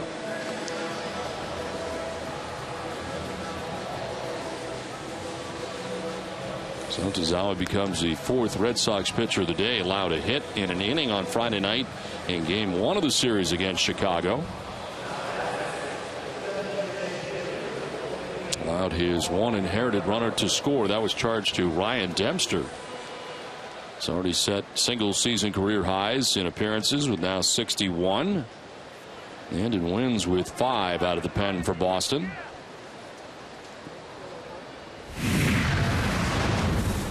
Tying run coming to the plate here in Paul Konerko. The runner at first and 1 down. He is 2 for 3 in the game, both singles, and he has an RBI.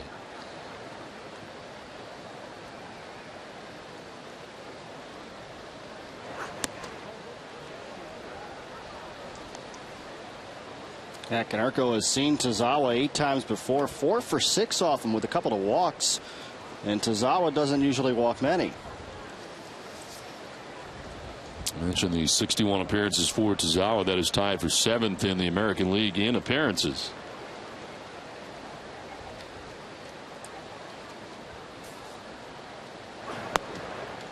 As Tozawa falls behind 2-0.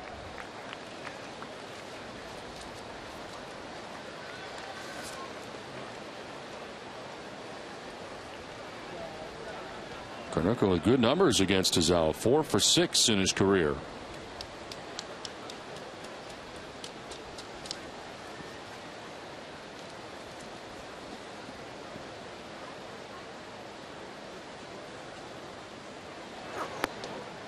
On the outside corner, and that time called a strike, 2-1.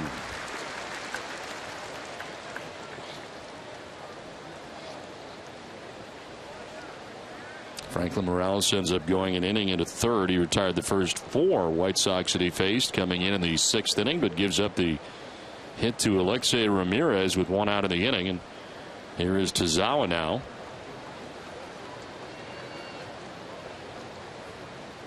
Runner goes as Konerko takes a ball. Throw is going to be not in time. A close play at second base, but another stolen base for Alexei Ramirez, his 2nd of the day. That was very close. You could see the reaction from Pedroia when he applied the tag. He thought he had him. 1-hop throw. That was the right call. He got the hand in there first. 3 stolen bases today for the White Sox. They have been caught once. Konerko ahead 3-1.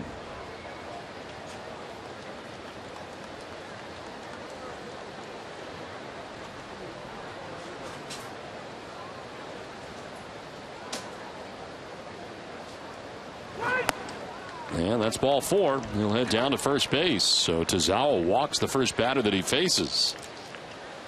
I want to remind you to stay with NESN after the game for WB Mason Extra Innings Live. Adam Pellerin and Tim Wakefield break down the game, and Jenny will bring you clubhouse reaction.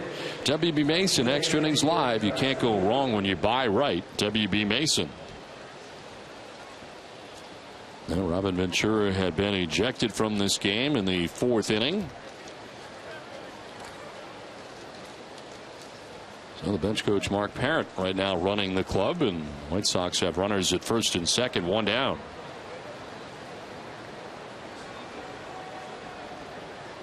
Avisail Garcia has been on twice today, a single and a walk, and last time up flied out to right field. And a swing and a miss. 93 and the fastball that time from Tazawa.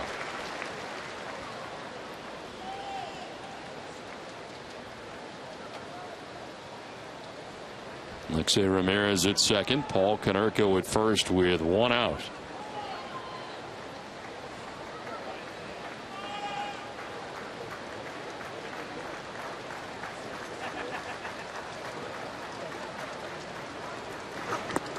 And a swing and a miss. Back-to-back fastballs. About the same spot. This one a little harder at 94 miles an hour. Almost a carbon copy. Same result.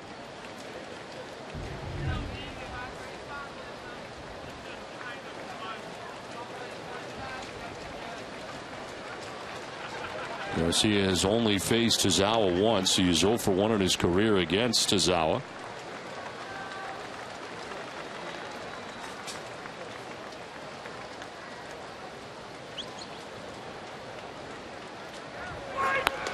And it's outside for ball 1. Hardest ball he has thrown, but not close.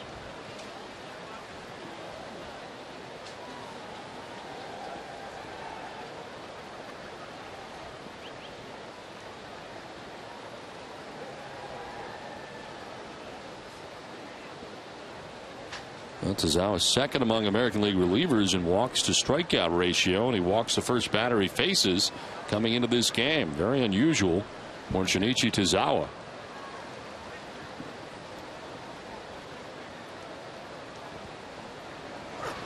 And he strikes out Garcia. Fastball up and away. Garcia saw a lot of fastballs in that exchange, and that's the first strikeout for Tazawa. Exclusively fastballs in this at bat. 94, 95, swings and misses. The first 2 in the zone, but Garcia could not make contact. He wastes one away, but then comes back up and away, just outside and off the plate. 3 whiffs with a fastball. Tazawa to Garcia. That's a big out.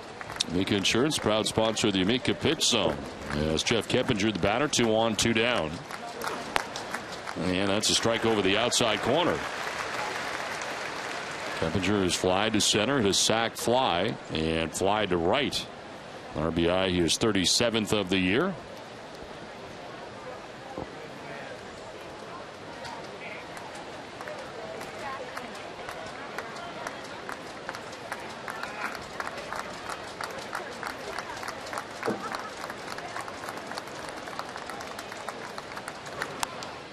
Fights it off, foul to the right, out of play. So he's ahead again, 0-2. We didn't see the split on 0-2 to Garcia. Would we see it here to Keppinger?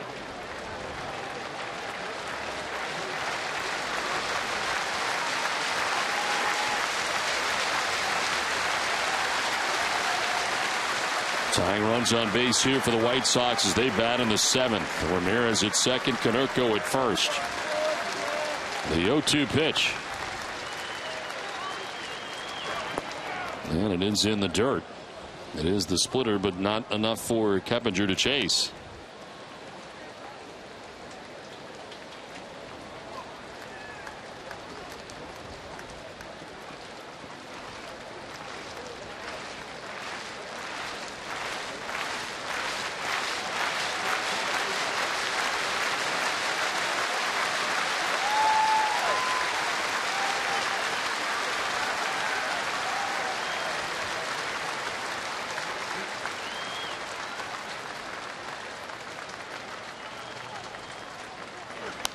Keppinger reaches out and fouls it back.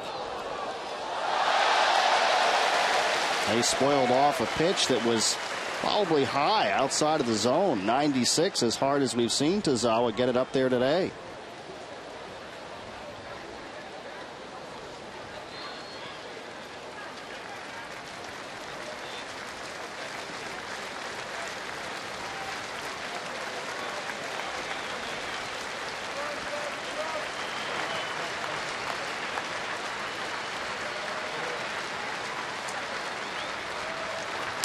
Keppinger pops it up right around the mound. Carp coming from first base, calling and catching out number 3. The White Sox strand a pair. The Red Sox have a 7-5 lead.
You don't have to wait in line. WB Mason has an all-star lineup of snacks that keep your break room stocked, satisfy your cravings, and buy right with WB Mason.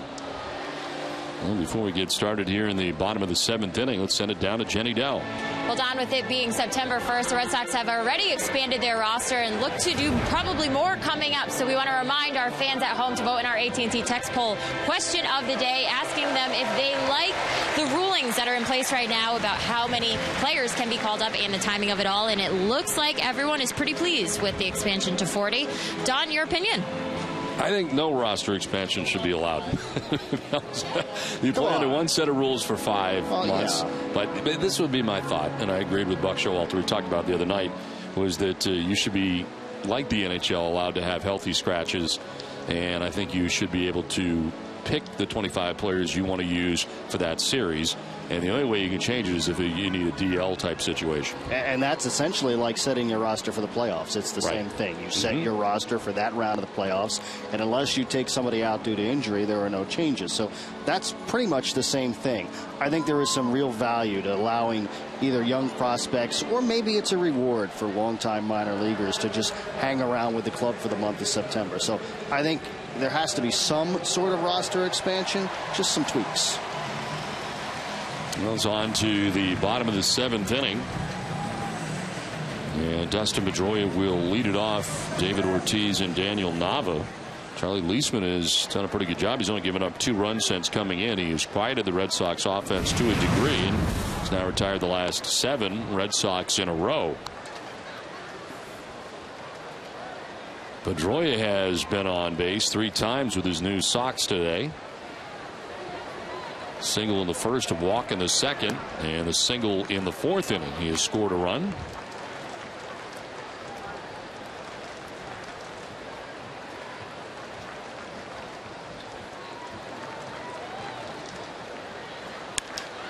To center field, Diaza. He's out there in center and makes the catch for the first out.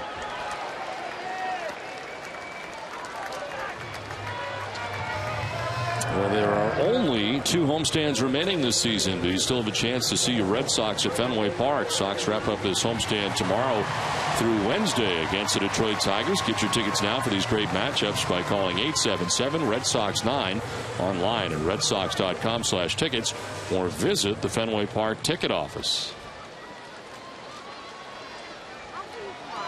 One down here in the 7th inning. David Ortiz has been on 3 times today.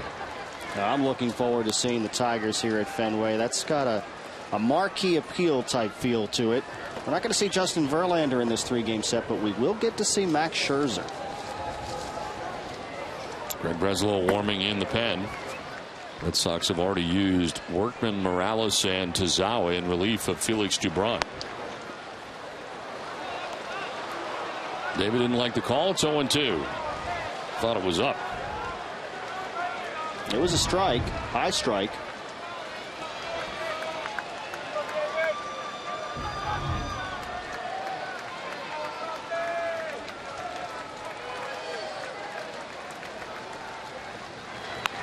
A grounder right back at Leisman, who will fire to first for the out.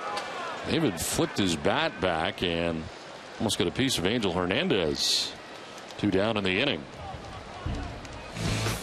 And there's a look at the pitching matchup coming up in the series against the Tigers. Doug Fister, 10-7, matched up against John Lackey, 8-11 on the year. While Max Scherzer, 19-1 with an ERA under 3 against John Lester on Tuesday, 12-8. Wednesday, Rick Porcello, 11-7 against Ryan Dempster, 7-9, and off a very good outing. Tigers have a pretty good rotation. They're a well-balanced team.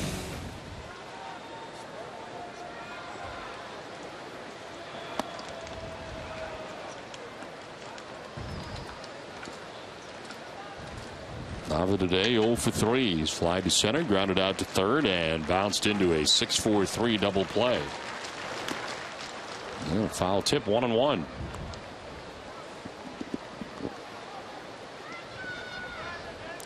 Matt Lindstrom warming in the pen for the White Sox. Now, Shane Victorino left this game with a left hip contusion, so not the hamstring, left hip contusion, and listed as day-to-day. That's interesting. Not what we expected. No, not at all. All the battles he's had with the hamstrings over the course of this season.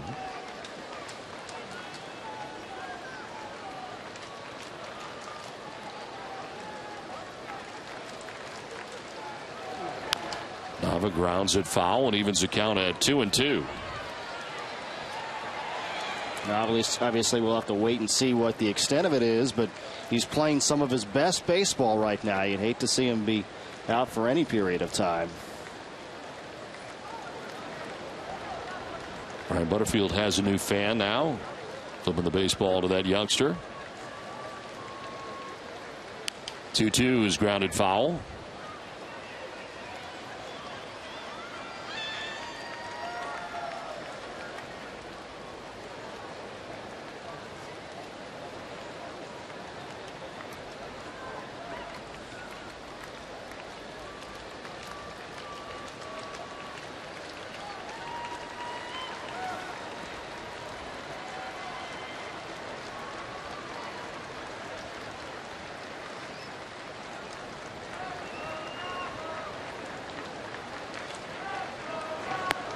Outside for ball 3, full count.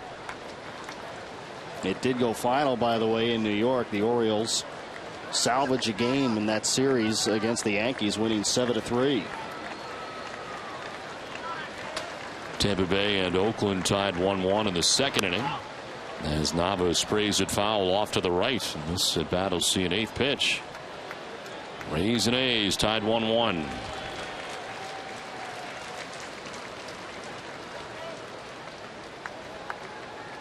Season were to end today, they would be the 2 teams that would win the wild card. Fly ball foul down the right field line. What are your thoughts on the 1-game playoff? Never cared for it that much. I mean, I understand why they do it.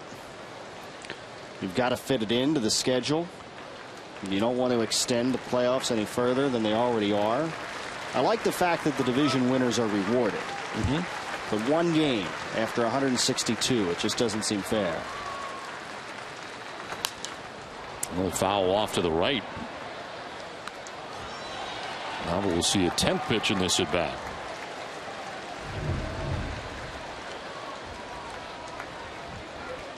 And some good catches in the crowd today, and a lot of foul balls today. We have had a lot of foul balls. He's a little excited.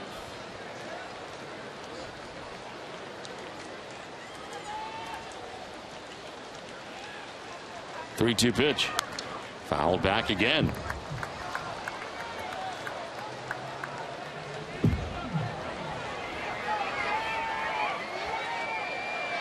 Look, see, that's going to go right on Facebook.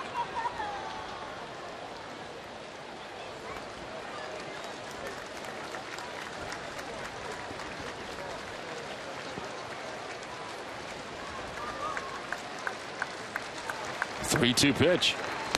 Nava will take the walk with 2 down in the inning. Breaks up a string of 9 in a row, retired by Leisman. Well, this game summary is brought to you by Xfinity from Comcast. Andre Rienzo leaving this game after just 3 innings today, giving up 5 runs to the Red Sox. He remains on the hook at the moment. Felix Dubron did not hang around very long today either. 3 2/3, giving up 4 runs. This game has been left to the bullpens for the most part. David Ortiz had a 2 for 3 day with 3 RBIs. And Jacoby Ellsbury 1 for 3. Dustin Pedroia also 2 for 3 today with a walk and has been on base 3 times.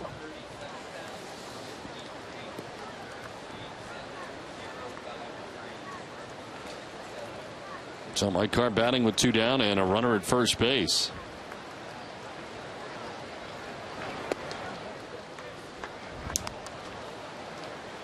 $37,053 on hand here today at Fenway Park. 37,053. Some very good crowds in this series against Chicago. That's a strike. 2-1. It actually turned out to be a great day to watch a game. A little humid, but with all the rain we had in New England across the region this morning, you might have thought, well, maybe today's not the best day to go to the park. Well, we haven't had a drop. Swing and a foul, glancing off the mask of Tyler Flowers. Actually may have gotten Angel Hernandez.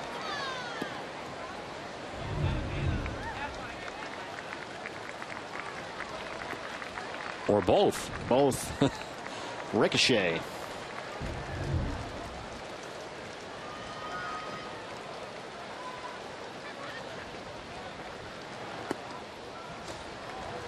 Full count, 3-2, and Nava can get a start at first base.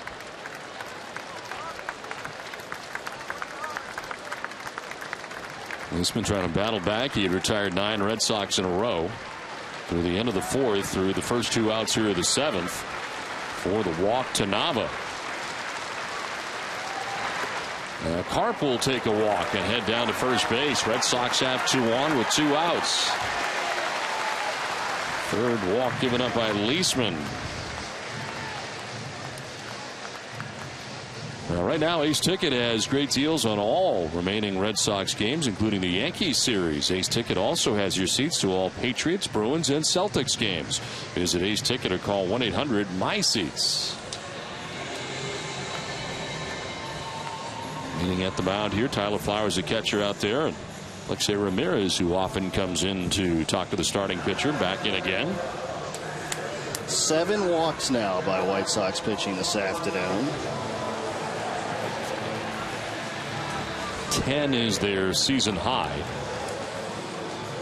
2 outs and 2 on, and a chance here for Jared Saltalamacchia to give the Red Sox some insurance here, on top by 2 runs as they bat here in the bottom of the 7th inning.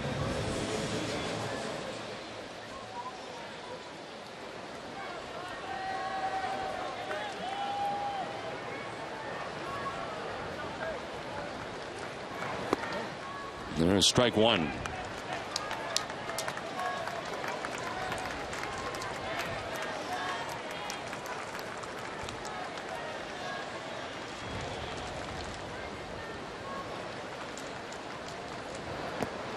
In the dirt, and it's 1-1.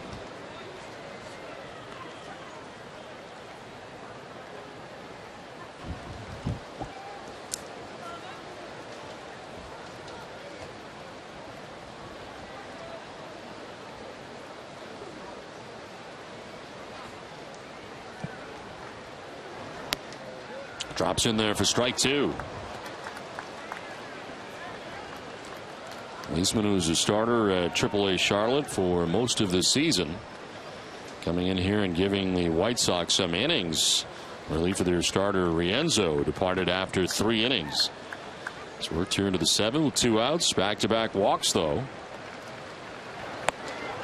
This is high for ball 2.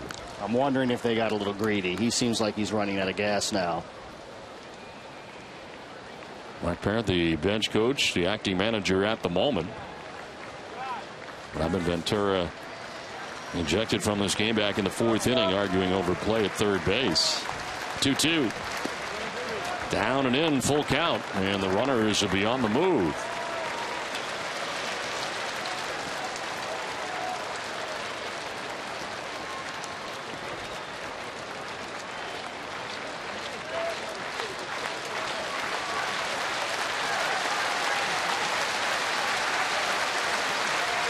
Outside, ball 4, not close, and he loads the bases with 3 consecutive walks.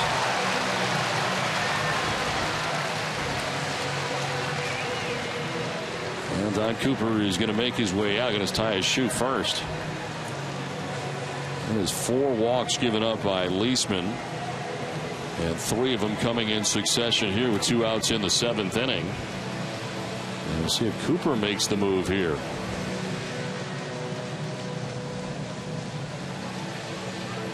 It does not appear he's taken the ball.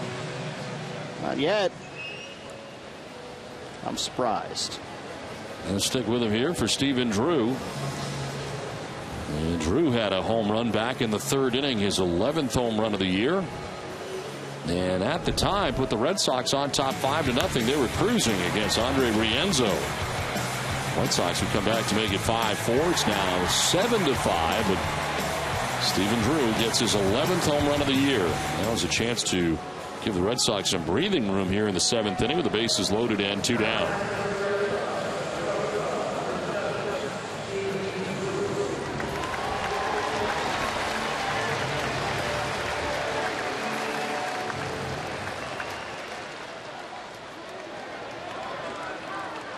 The home run, the only hit today for Drew. He's also flied to right and flied out to center field. It's a ground ball right side as Garcia will go to first, and Leisman walking 3 works his way around it. It's 7-5 Red Sox.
Gary Streisky will bring you everything you need to know about the day in sports, including a report from Pat's practice and Jermaine Wiggins in studio.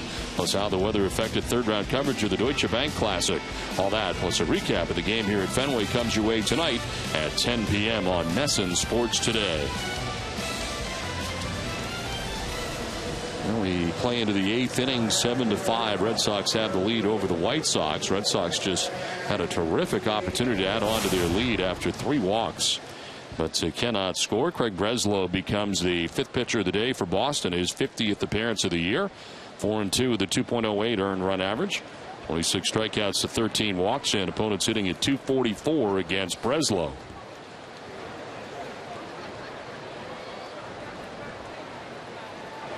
Diane Viciedo leads it off here for the White Sox in the 8th. Viciedo today 1 for 3 with an RBI double back in the 4th inning. It's a high fly ball out to left center field. Johnny Gomes and Ellsbury. It'll be Jacoby who makes the catch out there for the first out of the 8th.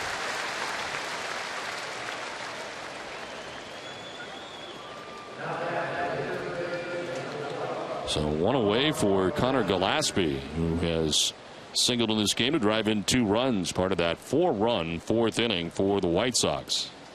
Breslow has developed into a pretty important piece in this bullpen this year. He's a lefty, but he's really not a lefty on lefty guy. Career-wise, his splits, he has been equally effective against both righties and lefties, but this year he's been a reverse split guy.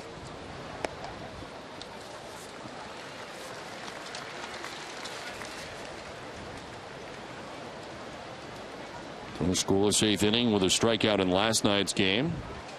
Since 16 straight scoreless appearances back since July the 22nd. The longest streak in the majors. This is grounded to first base.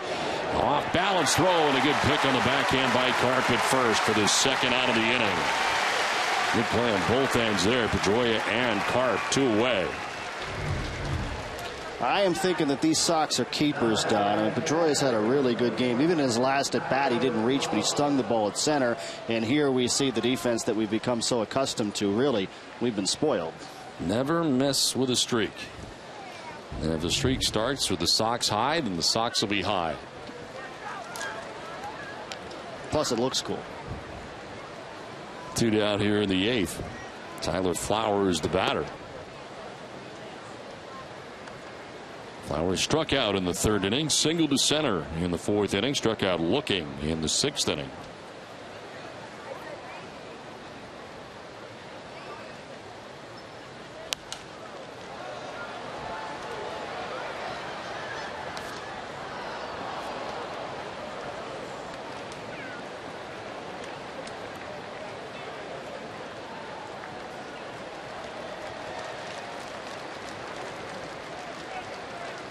Some other high Sox guys who are not playing today. 1-1. High drive to deep left field. And this ball is gone. A blast that'll go right out of Fenway Park for Tyler Flowers. His 10th home run of the year. And the White Sox are now within a run. It is 7-6. Second time in this game they've been within a run. I hope that bases loaded situation in the 7th inning doesn't come back to haunt the Red Sox. They're unable to score, and now it's a 1-run contest. There was a slider that was up. It just hung right at the belt. Out over the plate. Flowers extended. No doubt about it.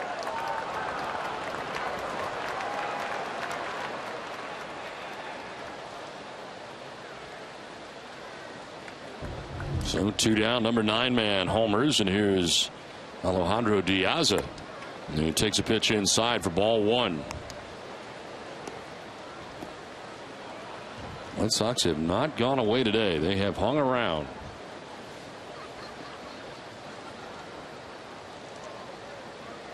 First home run that Breslow has allowed since July the 6th.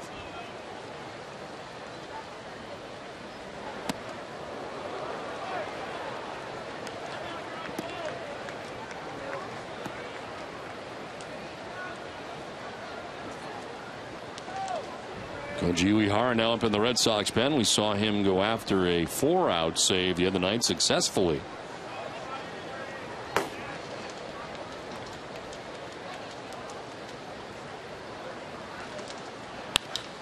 to center field. Ellsbury has it lined up, and he'll put it away to end the inning. But a home run by Flowers. It's just a little closer. It's 7-6, and Xander Bogaerts will lead it off when we come back.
Airlines, Subaru of New England, Infinity, and by Sullivan Tire and Auto Centers. Now we head to the last half of the 8th inning back at Fenway Park. It's gotten a little closer. The White Sox grab a run in the top half of the 8th on a home run by Tyler Flowers. Charlie Leisman back on the mound again. First pitch will be the 77th pitch of his outing, which will match what the starter Andre Rienzo had in the first 3 innings of this game. And Leisman all of a sudden ran into some trouble walking 3 batters in a row after he got 2 outs in the 7th. Red Sox could not take advantage. And Xander Bogaerts leads it off and takes strike 1. I thought it was an interesting decision to stick with him when they did. He walks the bases loaded. They stay with him for the lefty-lefty matchup. This is flared into right field and a base hit for Bogaerts. First time he will reach today. In that case, he got Drew on the first pitch, but here the righty Bogaerts fights off a tough pitch. He got jammed, but he had enough strength to just dunk it into right field. Inside out swing.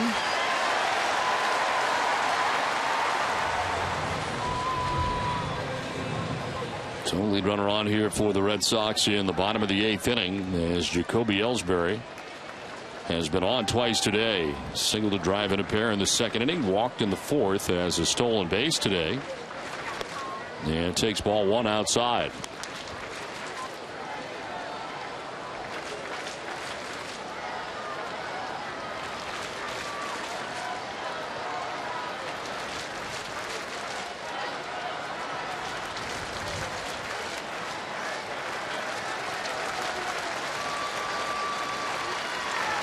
Ellsbury, the late swing, grounds it foul. Covidien, delivering innovative healthcare products across the globe, is a proud sponsor of the Red Sox Foundation. More action for the White Sox. Right-hander Nate Jones up in the pen.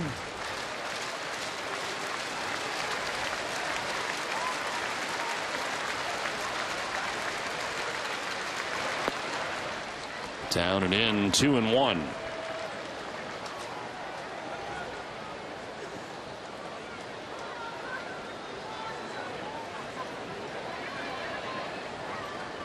Johnny Gomes on deck for the Red Sox. Not batted in this game. Took over in left field when now have moved from left to right with Victorino coming out with a left hip contusion.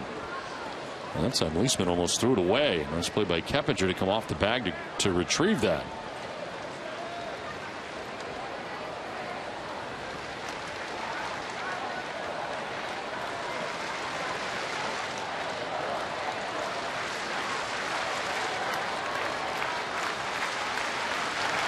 Ellsbury hits it in the air to the shallow center field. In comes Diaz, and he's going to get there.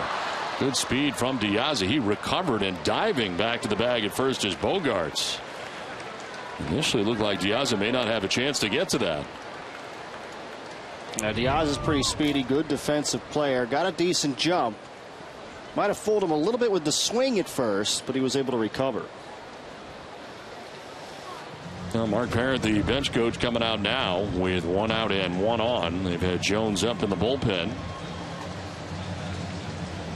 And that's going to be it for Leisman, who does a nice job for them today. Why, it's the Red Sox offense. It's a 1-run game. The pitching changed from Fenway.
Foundation for every Red Sox home run this season. Sox have now hit 140 home runs, bringing the total donations to 70,000. Our thanks to Hess and Hess Express, committed to helping the cause. And that is the day for Charlie Leisman. He did a very nice job, and departs responsible for Xander Bogaerts at first base. So the White Sox bring on their 3rd pitcher of the day, and that is Nate Jones, who comes in his 60th appearance. 4-4 with a 3.76 earned run average. 80 strikeouts in 69 1/3 innings, and opponents hitting at 246 against the right-hander. Now what you need to know about Jones is he throws hard. 97, 98 with the fastball.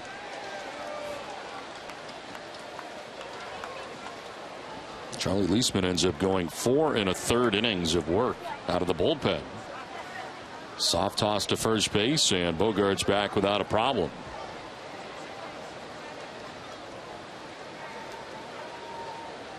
Three hits given up by Leisman in his 4 1/3 innings. He did walk 4 and did not strike anybody out.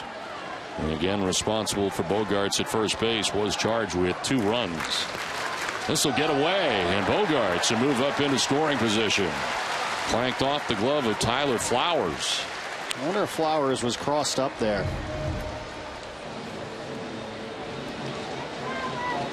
Right off the tip of his glove, he got an 87-mile-per-hour slider, and he might have been expecting the fastball. Fastball charged to Flowers.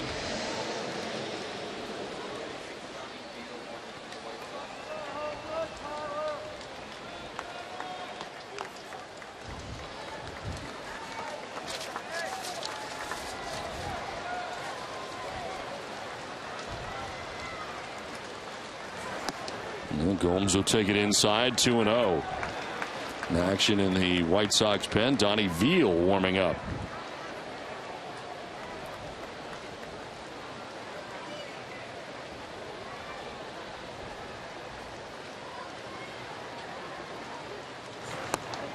That's a strike, 2-1.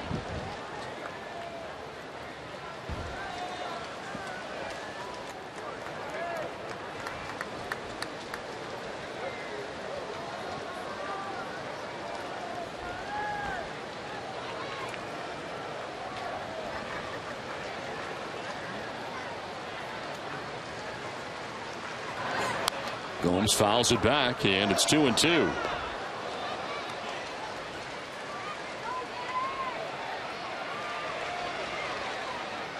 First batters to face Nate Jones on the year, hitting at just 137.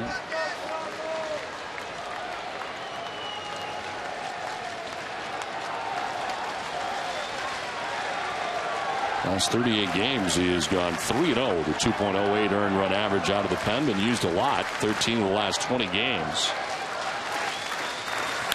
Yeah, ground ball right side, sending Garcia to his left. He'll throw out Gomes for the second out of the inning as Bogaerts takes third base with now 2 down.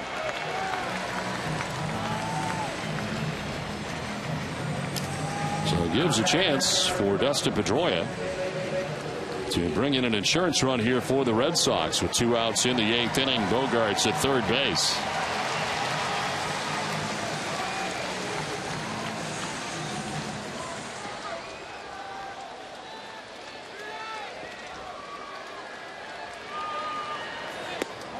There's strike one.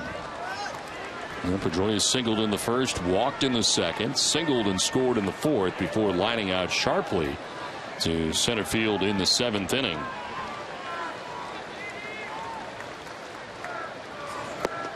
Well, swing and a miss. A slider there, and it's 0-2. His slider at 90 is as hard as many others' fastballs. Yet it's a separation of a good 8 miles per hour off his fastball.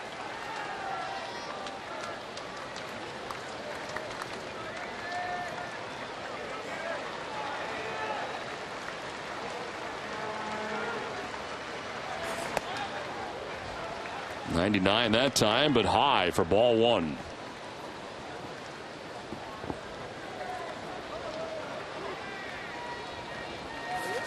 White Sox will be expecting Garcia, Ramirez, and Konerko.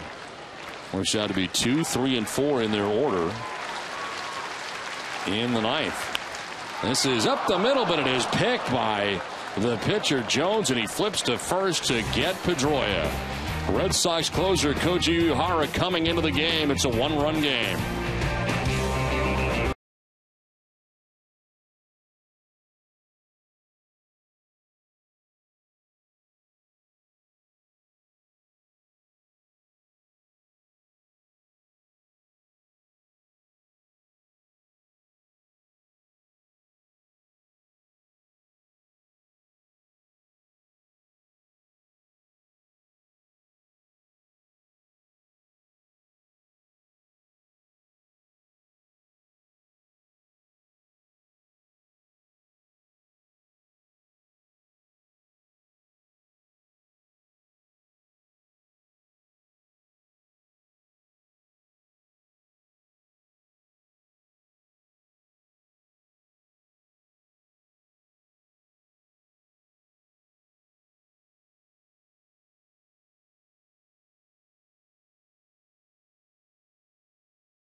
Tim and Adam break down the highlights, and Jenny will bring you a reaction from the players. WB Mason next. Innings live. You can't go wrong when you buy right. WB Mason. Well, making his Red Sox debut in center field for the Red Sox, as the Red Sox have the 7-6 lead, is Quentin Berry. As he was activated today by the Red Sox, and not sure what happened to Jacoby Ellsbury. Ended up flying out to end or have the first out of the 8th inning, but Berry takes over in center field for Boston. And the Red Sox closer into the game, Koji Uehara, 61st appearance. He is 15 out of 18 in save opportunities, 82 strikeouts to 9 walks, and opponents hitting at just 139 against Uehara. Yuri Garcia to lead it off here for the White Sox, and he shows bunt but takes ball 1. Keep your fingers crossed on Ellsbury. The Red Sox already saw Shane Victorino leave this game earlier with what we found out later was a hip contusion. Now we'll await word on Ellsbury. A swing and a miss for Garcia.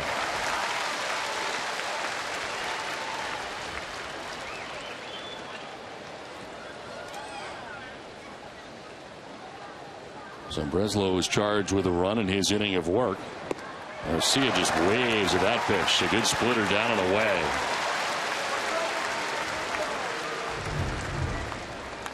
Boy, Uehara can make you look silly sometimes. That was a weak wave. A little pop up. Foul ground. Bogart's over by the dugout, and he'll have a play. Makes the catch right in front of the first row of seats for the first out of the 9th.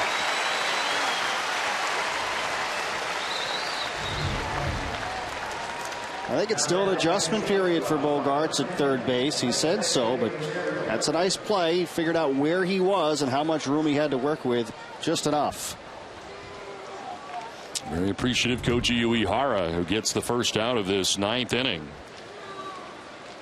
Now Alexei Ramirez. 3-hit day, jumping on the first pitch and fouling it back.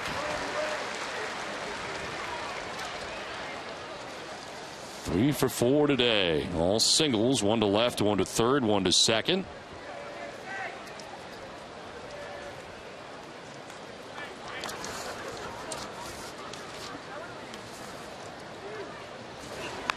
On the ground, foul outside of third, and it is 0-2. Ramirez in his career 0 for 5 against Koji Uehara.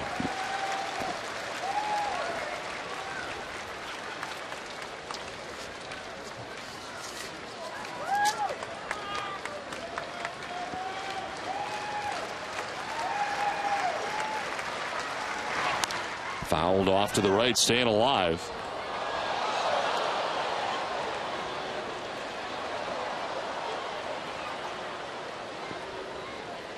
Paul Konerko waiting on deck. He will have a chance in this 9th inning.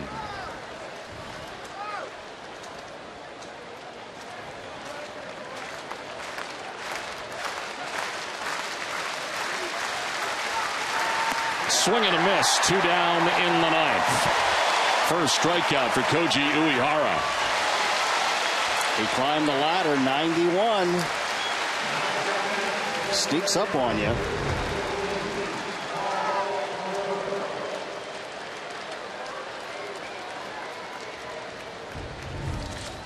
And you see there, Jonathan Papelbon, 21 consecutive scoreless outings. Uehara is an out away from tying Papelbon. And Konerko takes strike 1. That would be second on the list for the Sox.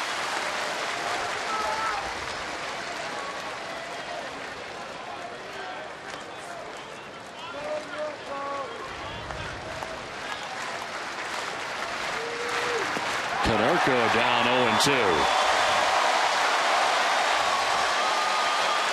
This capacity crowd will stand as one at Fenway Park with 2 down in the top of the 9th inning.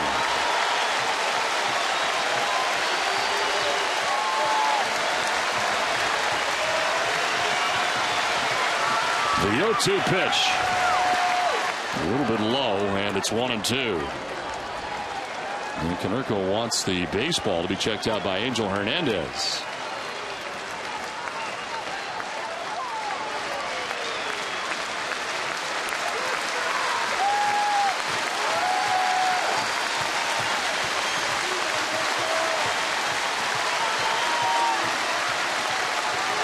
Red Sox had a 5-0 lead at one point in this game. It is now 7-6 with 2 outs. The 1-2 pitch in the air to left field, but foul. Konerko out ahead of that.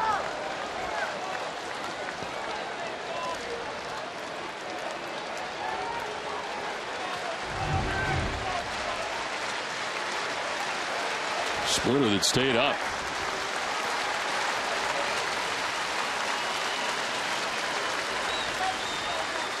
Deep breath for Uehara after the foul ball by Konerko.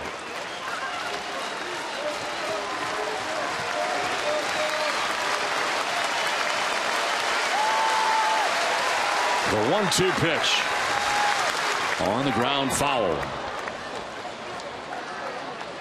Same thing, came back with a splitter, but again, Konerko couldn't wait long enough on it to keep it fair.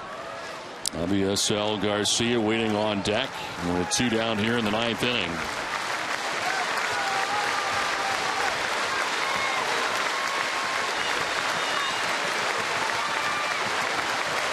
The 1-2 pitch in the air down the right field line, this time foul. And that was the first fastball that Konerko has seen in this at bat. He had seen 5 consecutive splitters to start.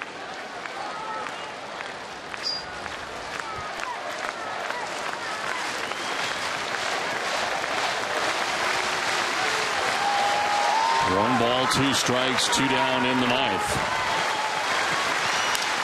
In the air to right center field. Back goes Berry to make the catch, and the Red Sox win.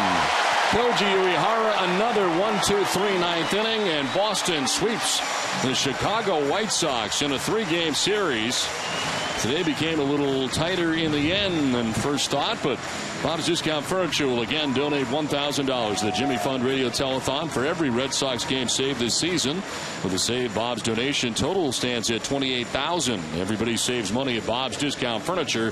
Visit mybobs.com to learn more. So the Red Sox hold on to win 7-6, and Adam Peller in a good start to this homestand for the Red Sox against the White Sox as they sweep them.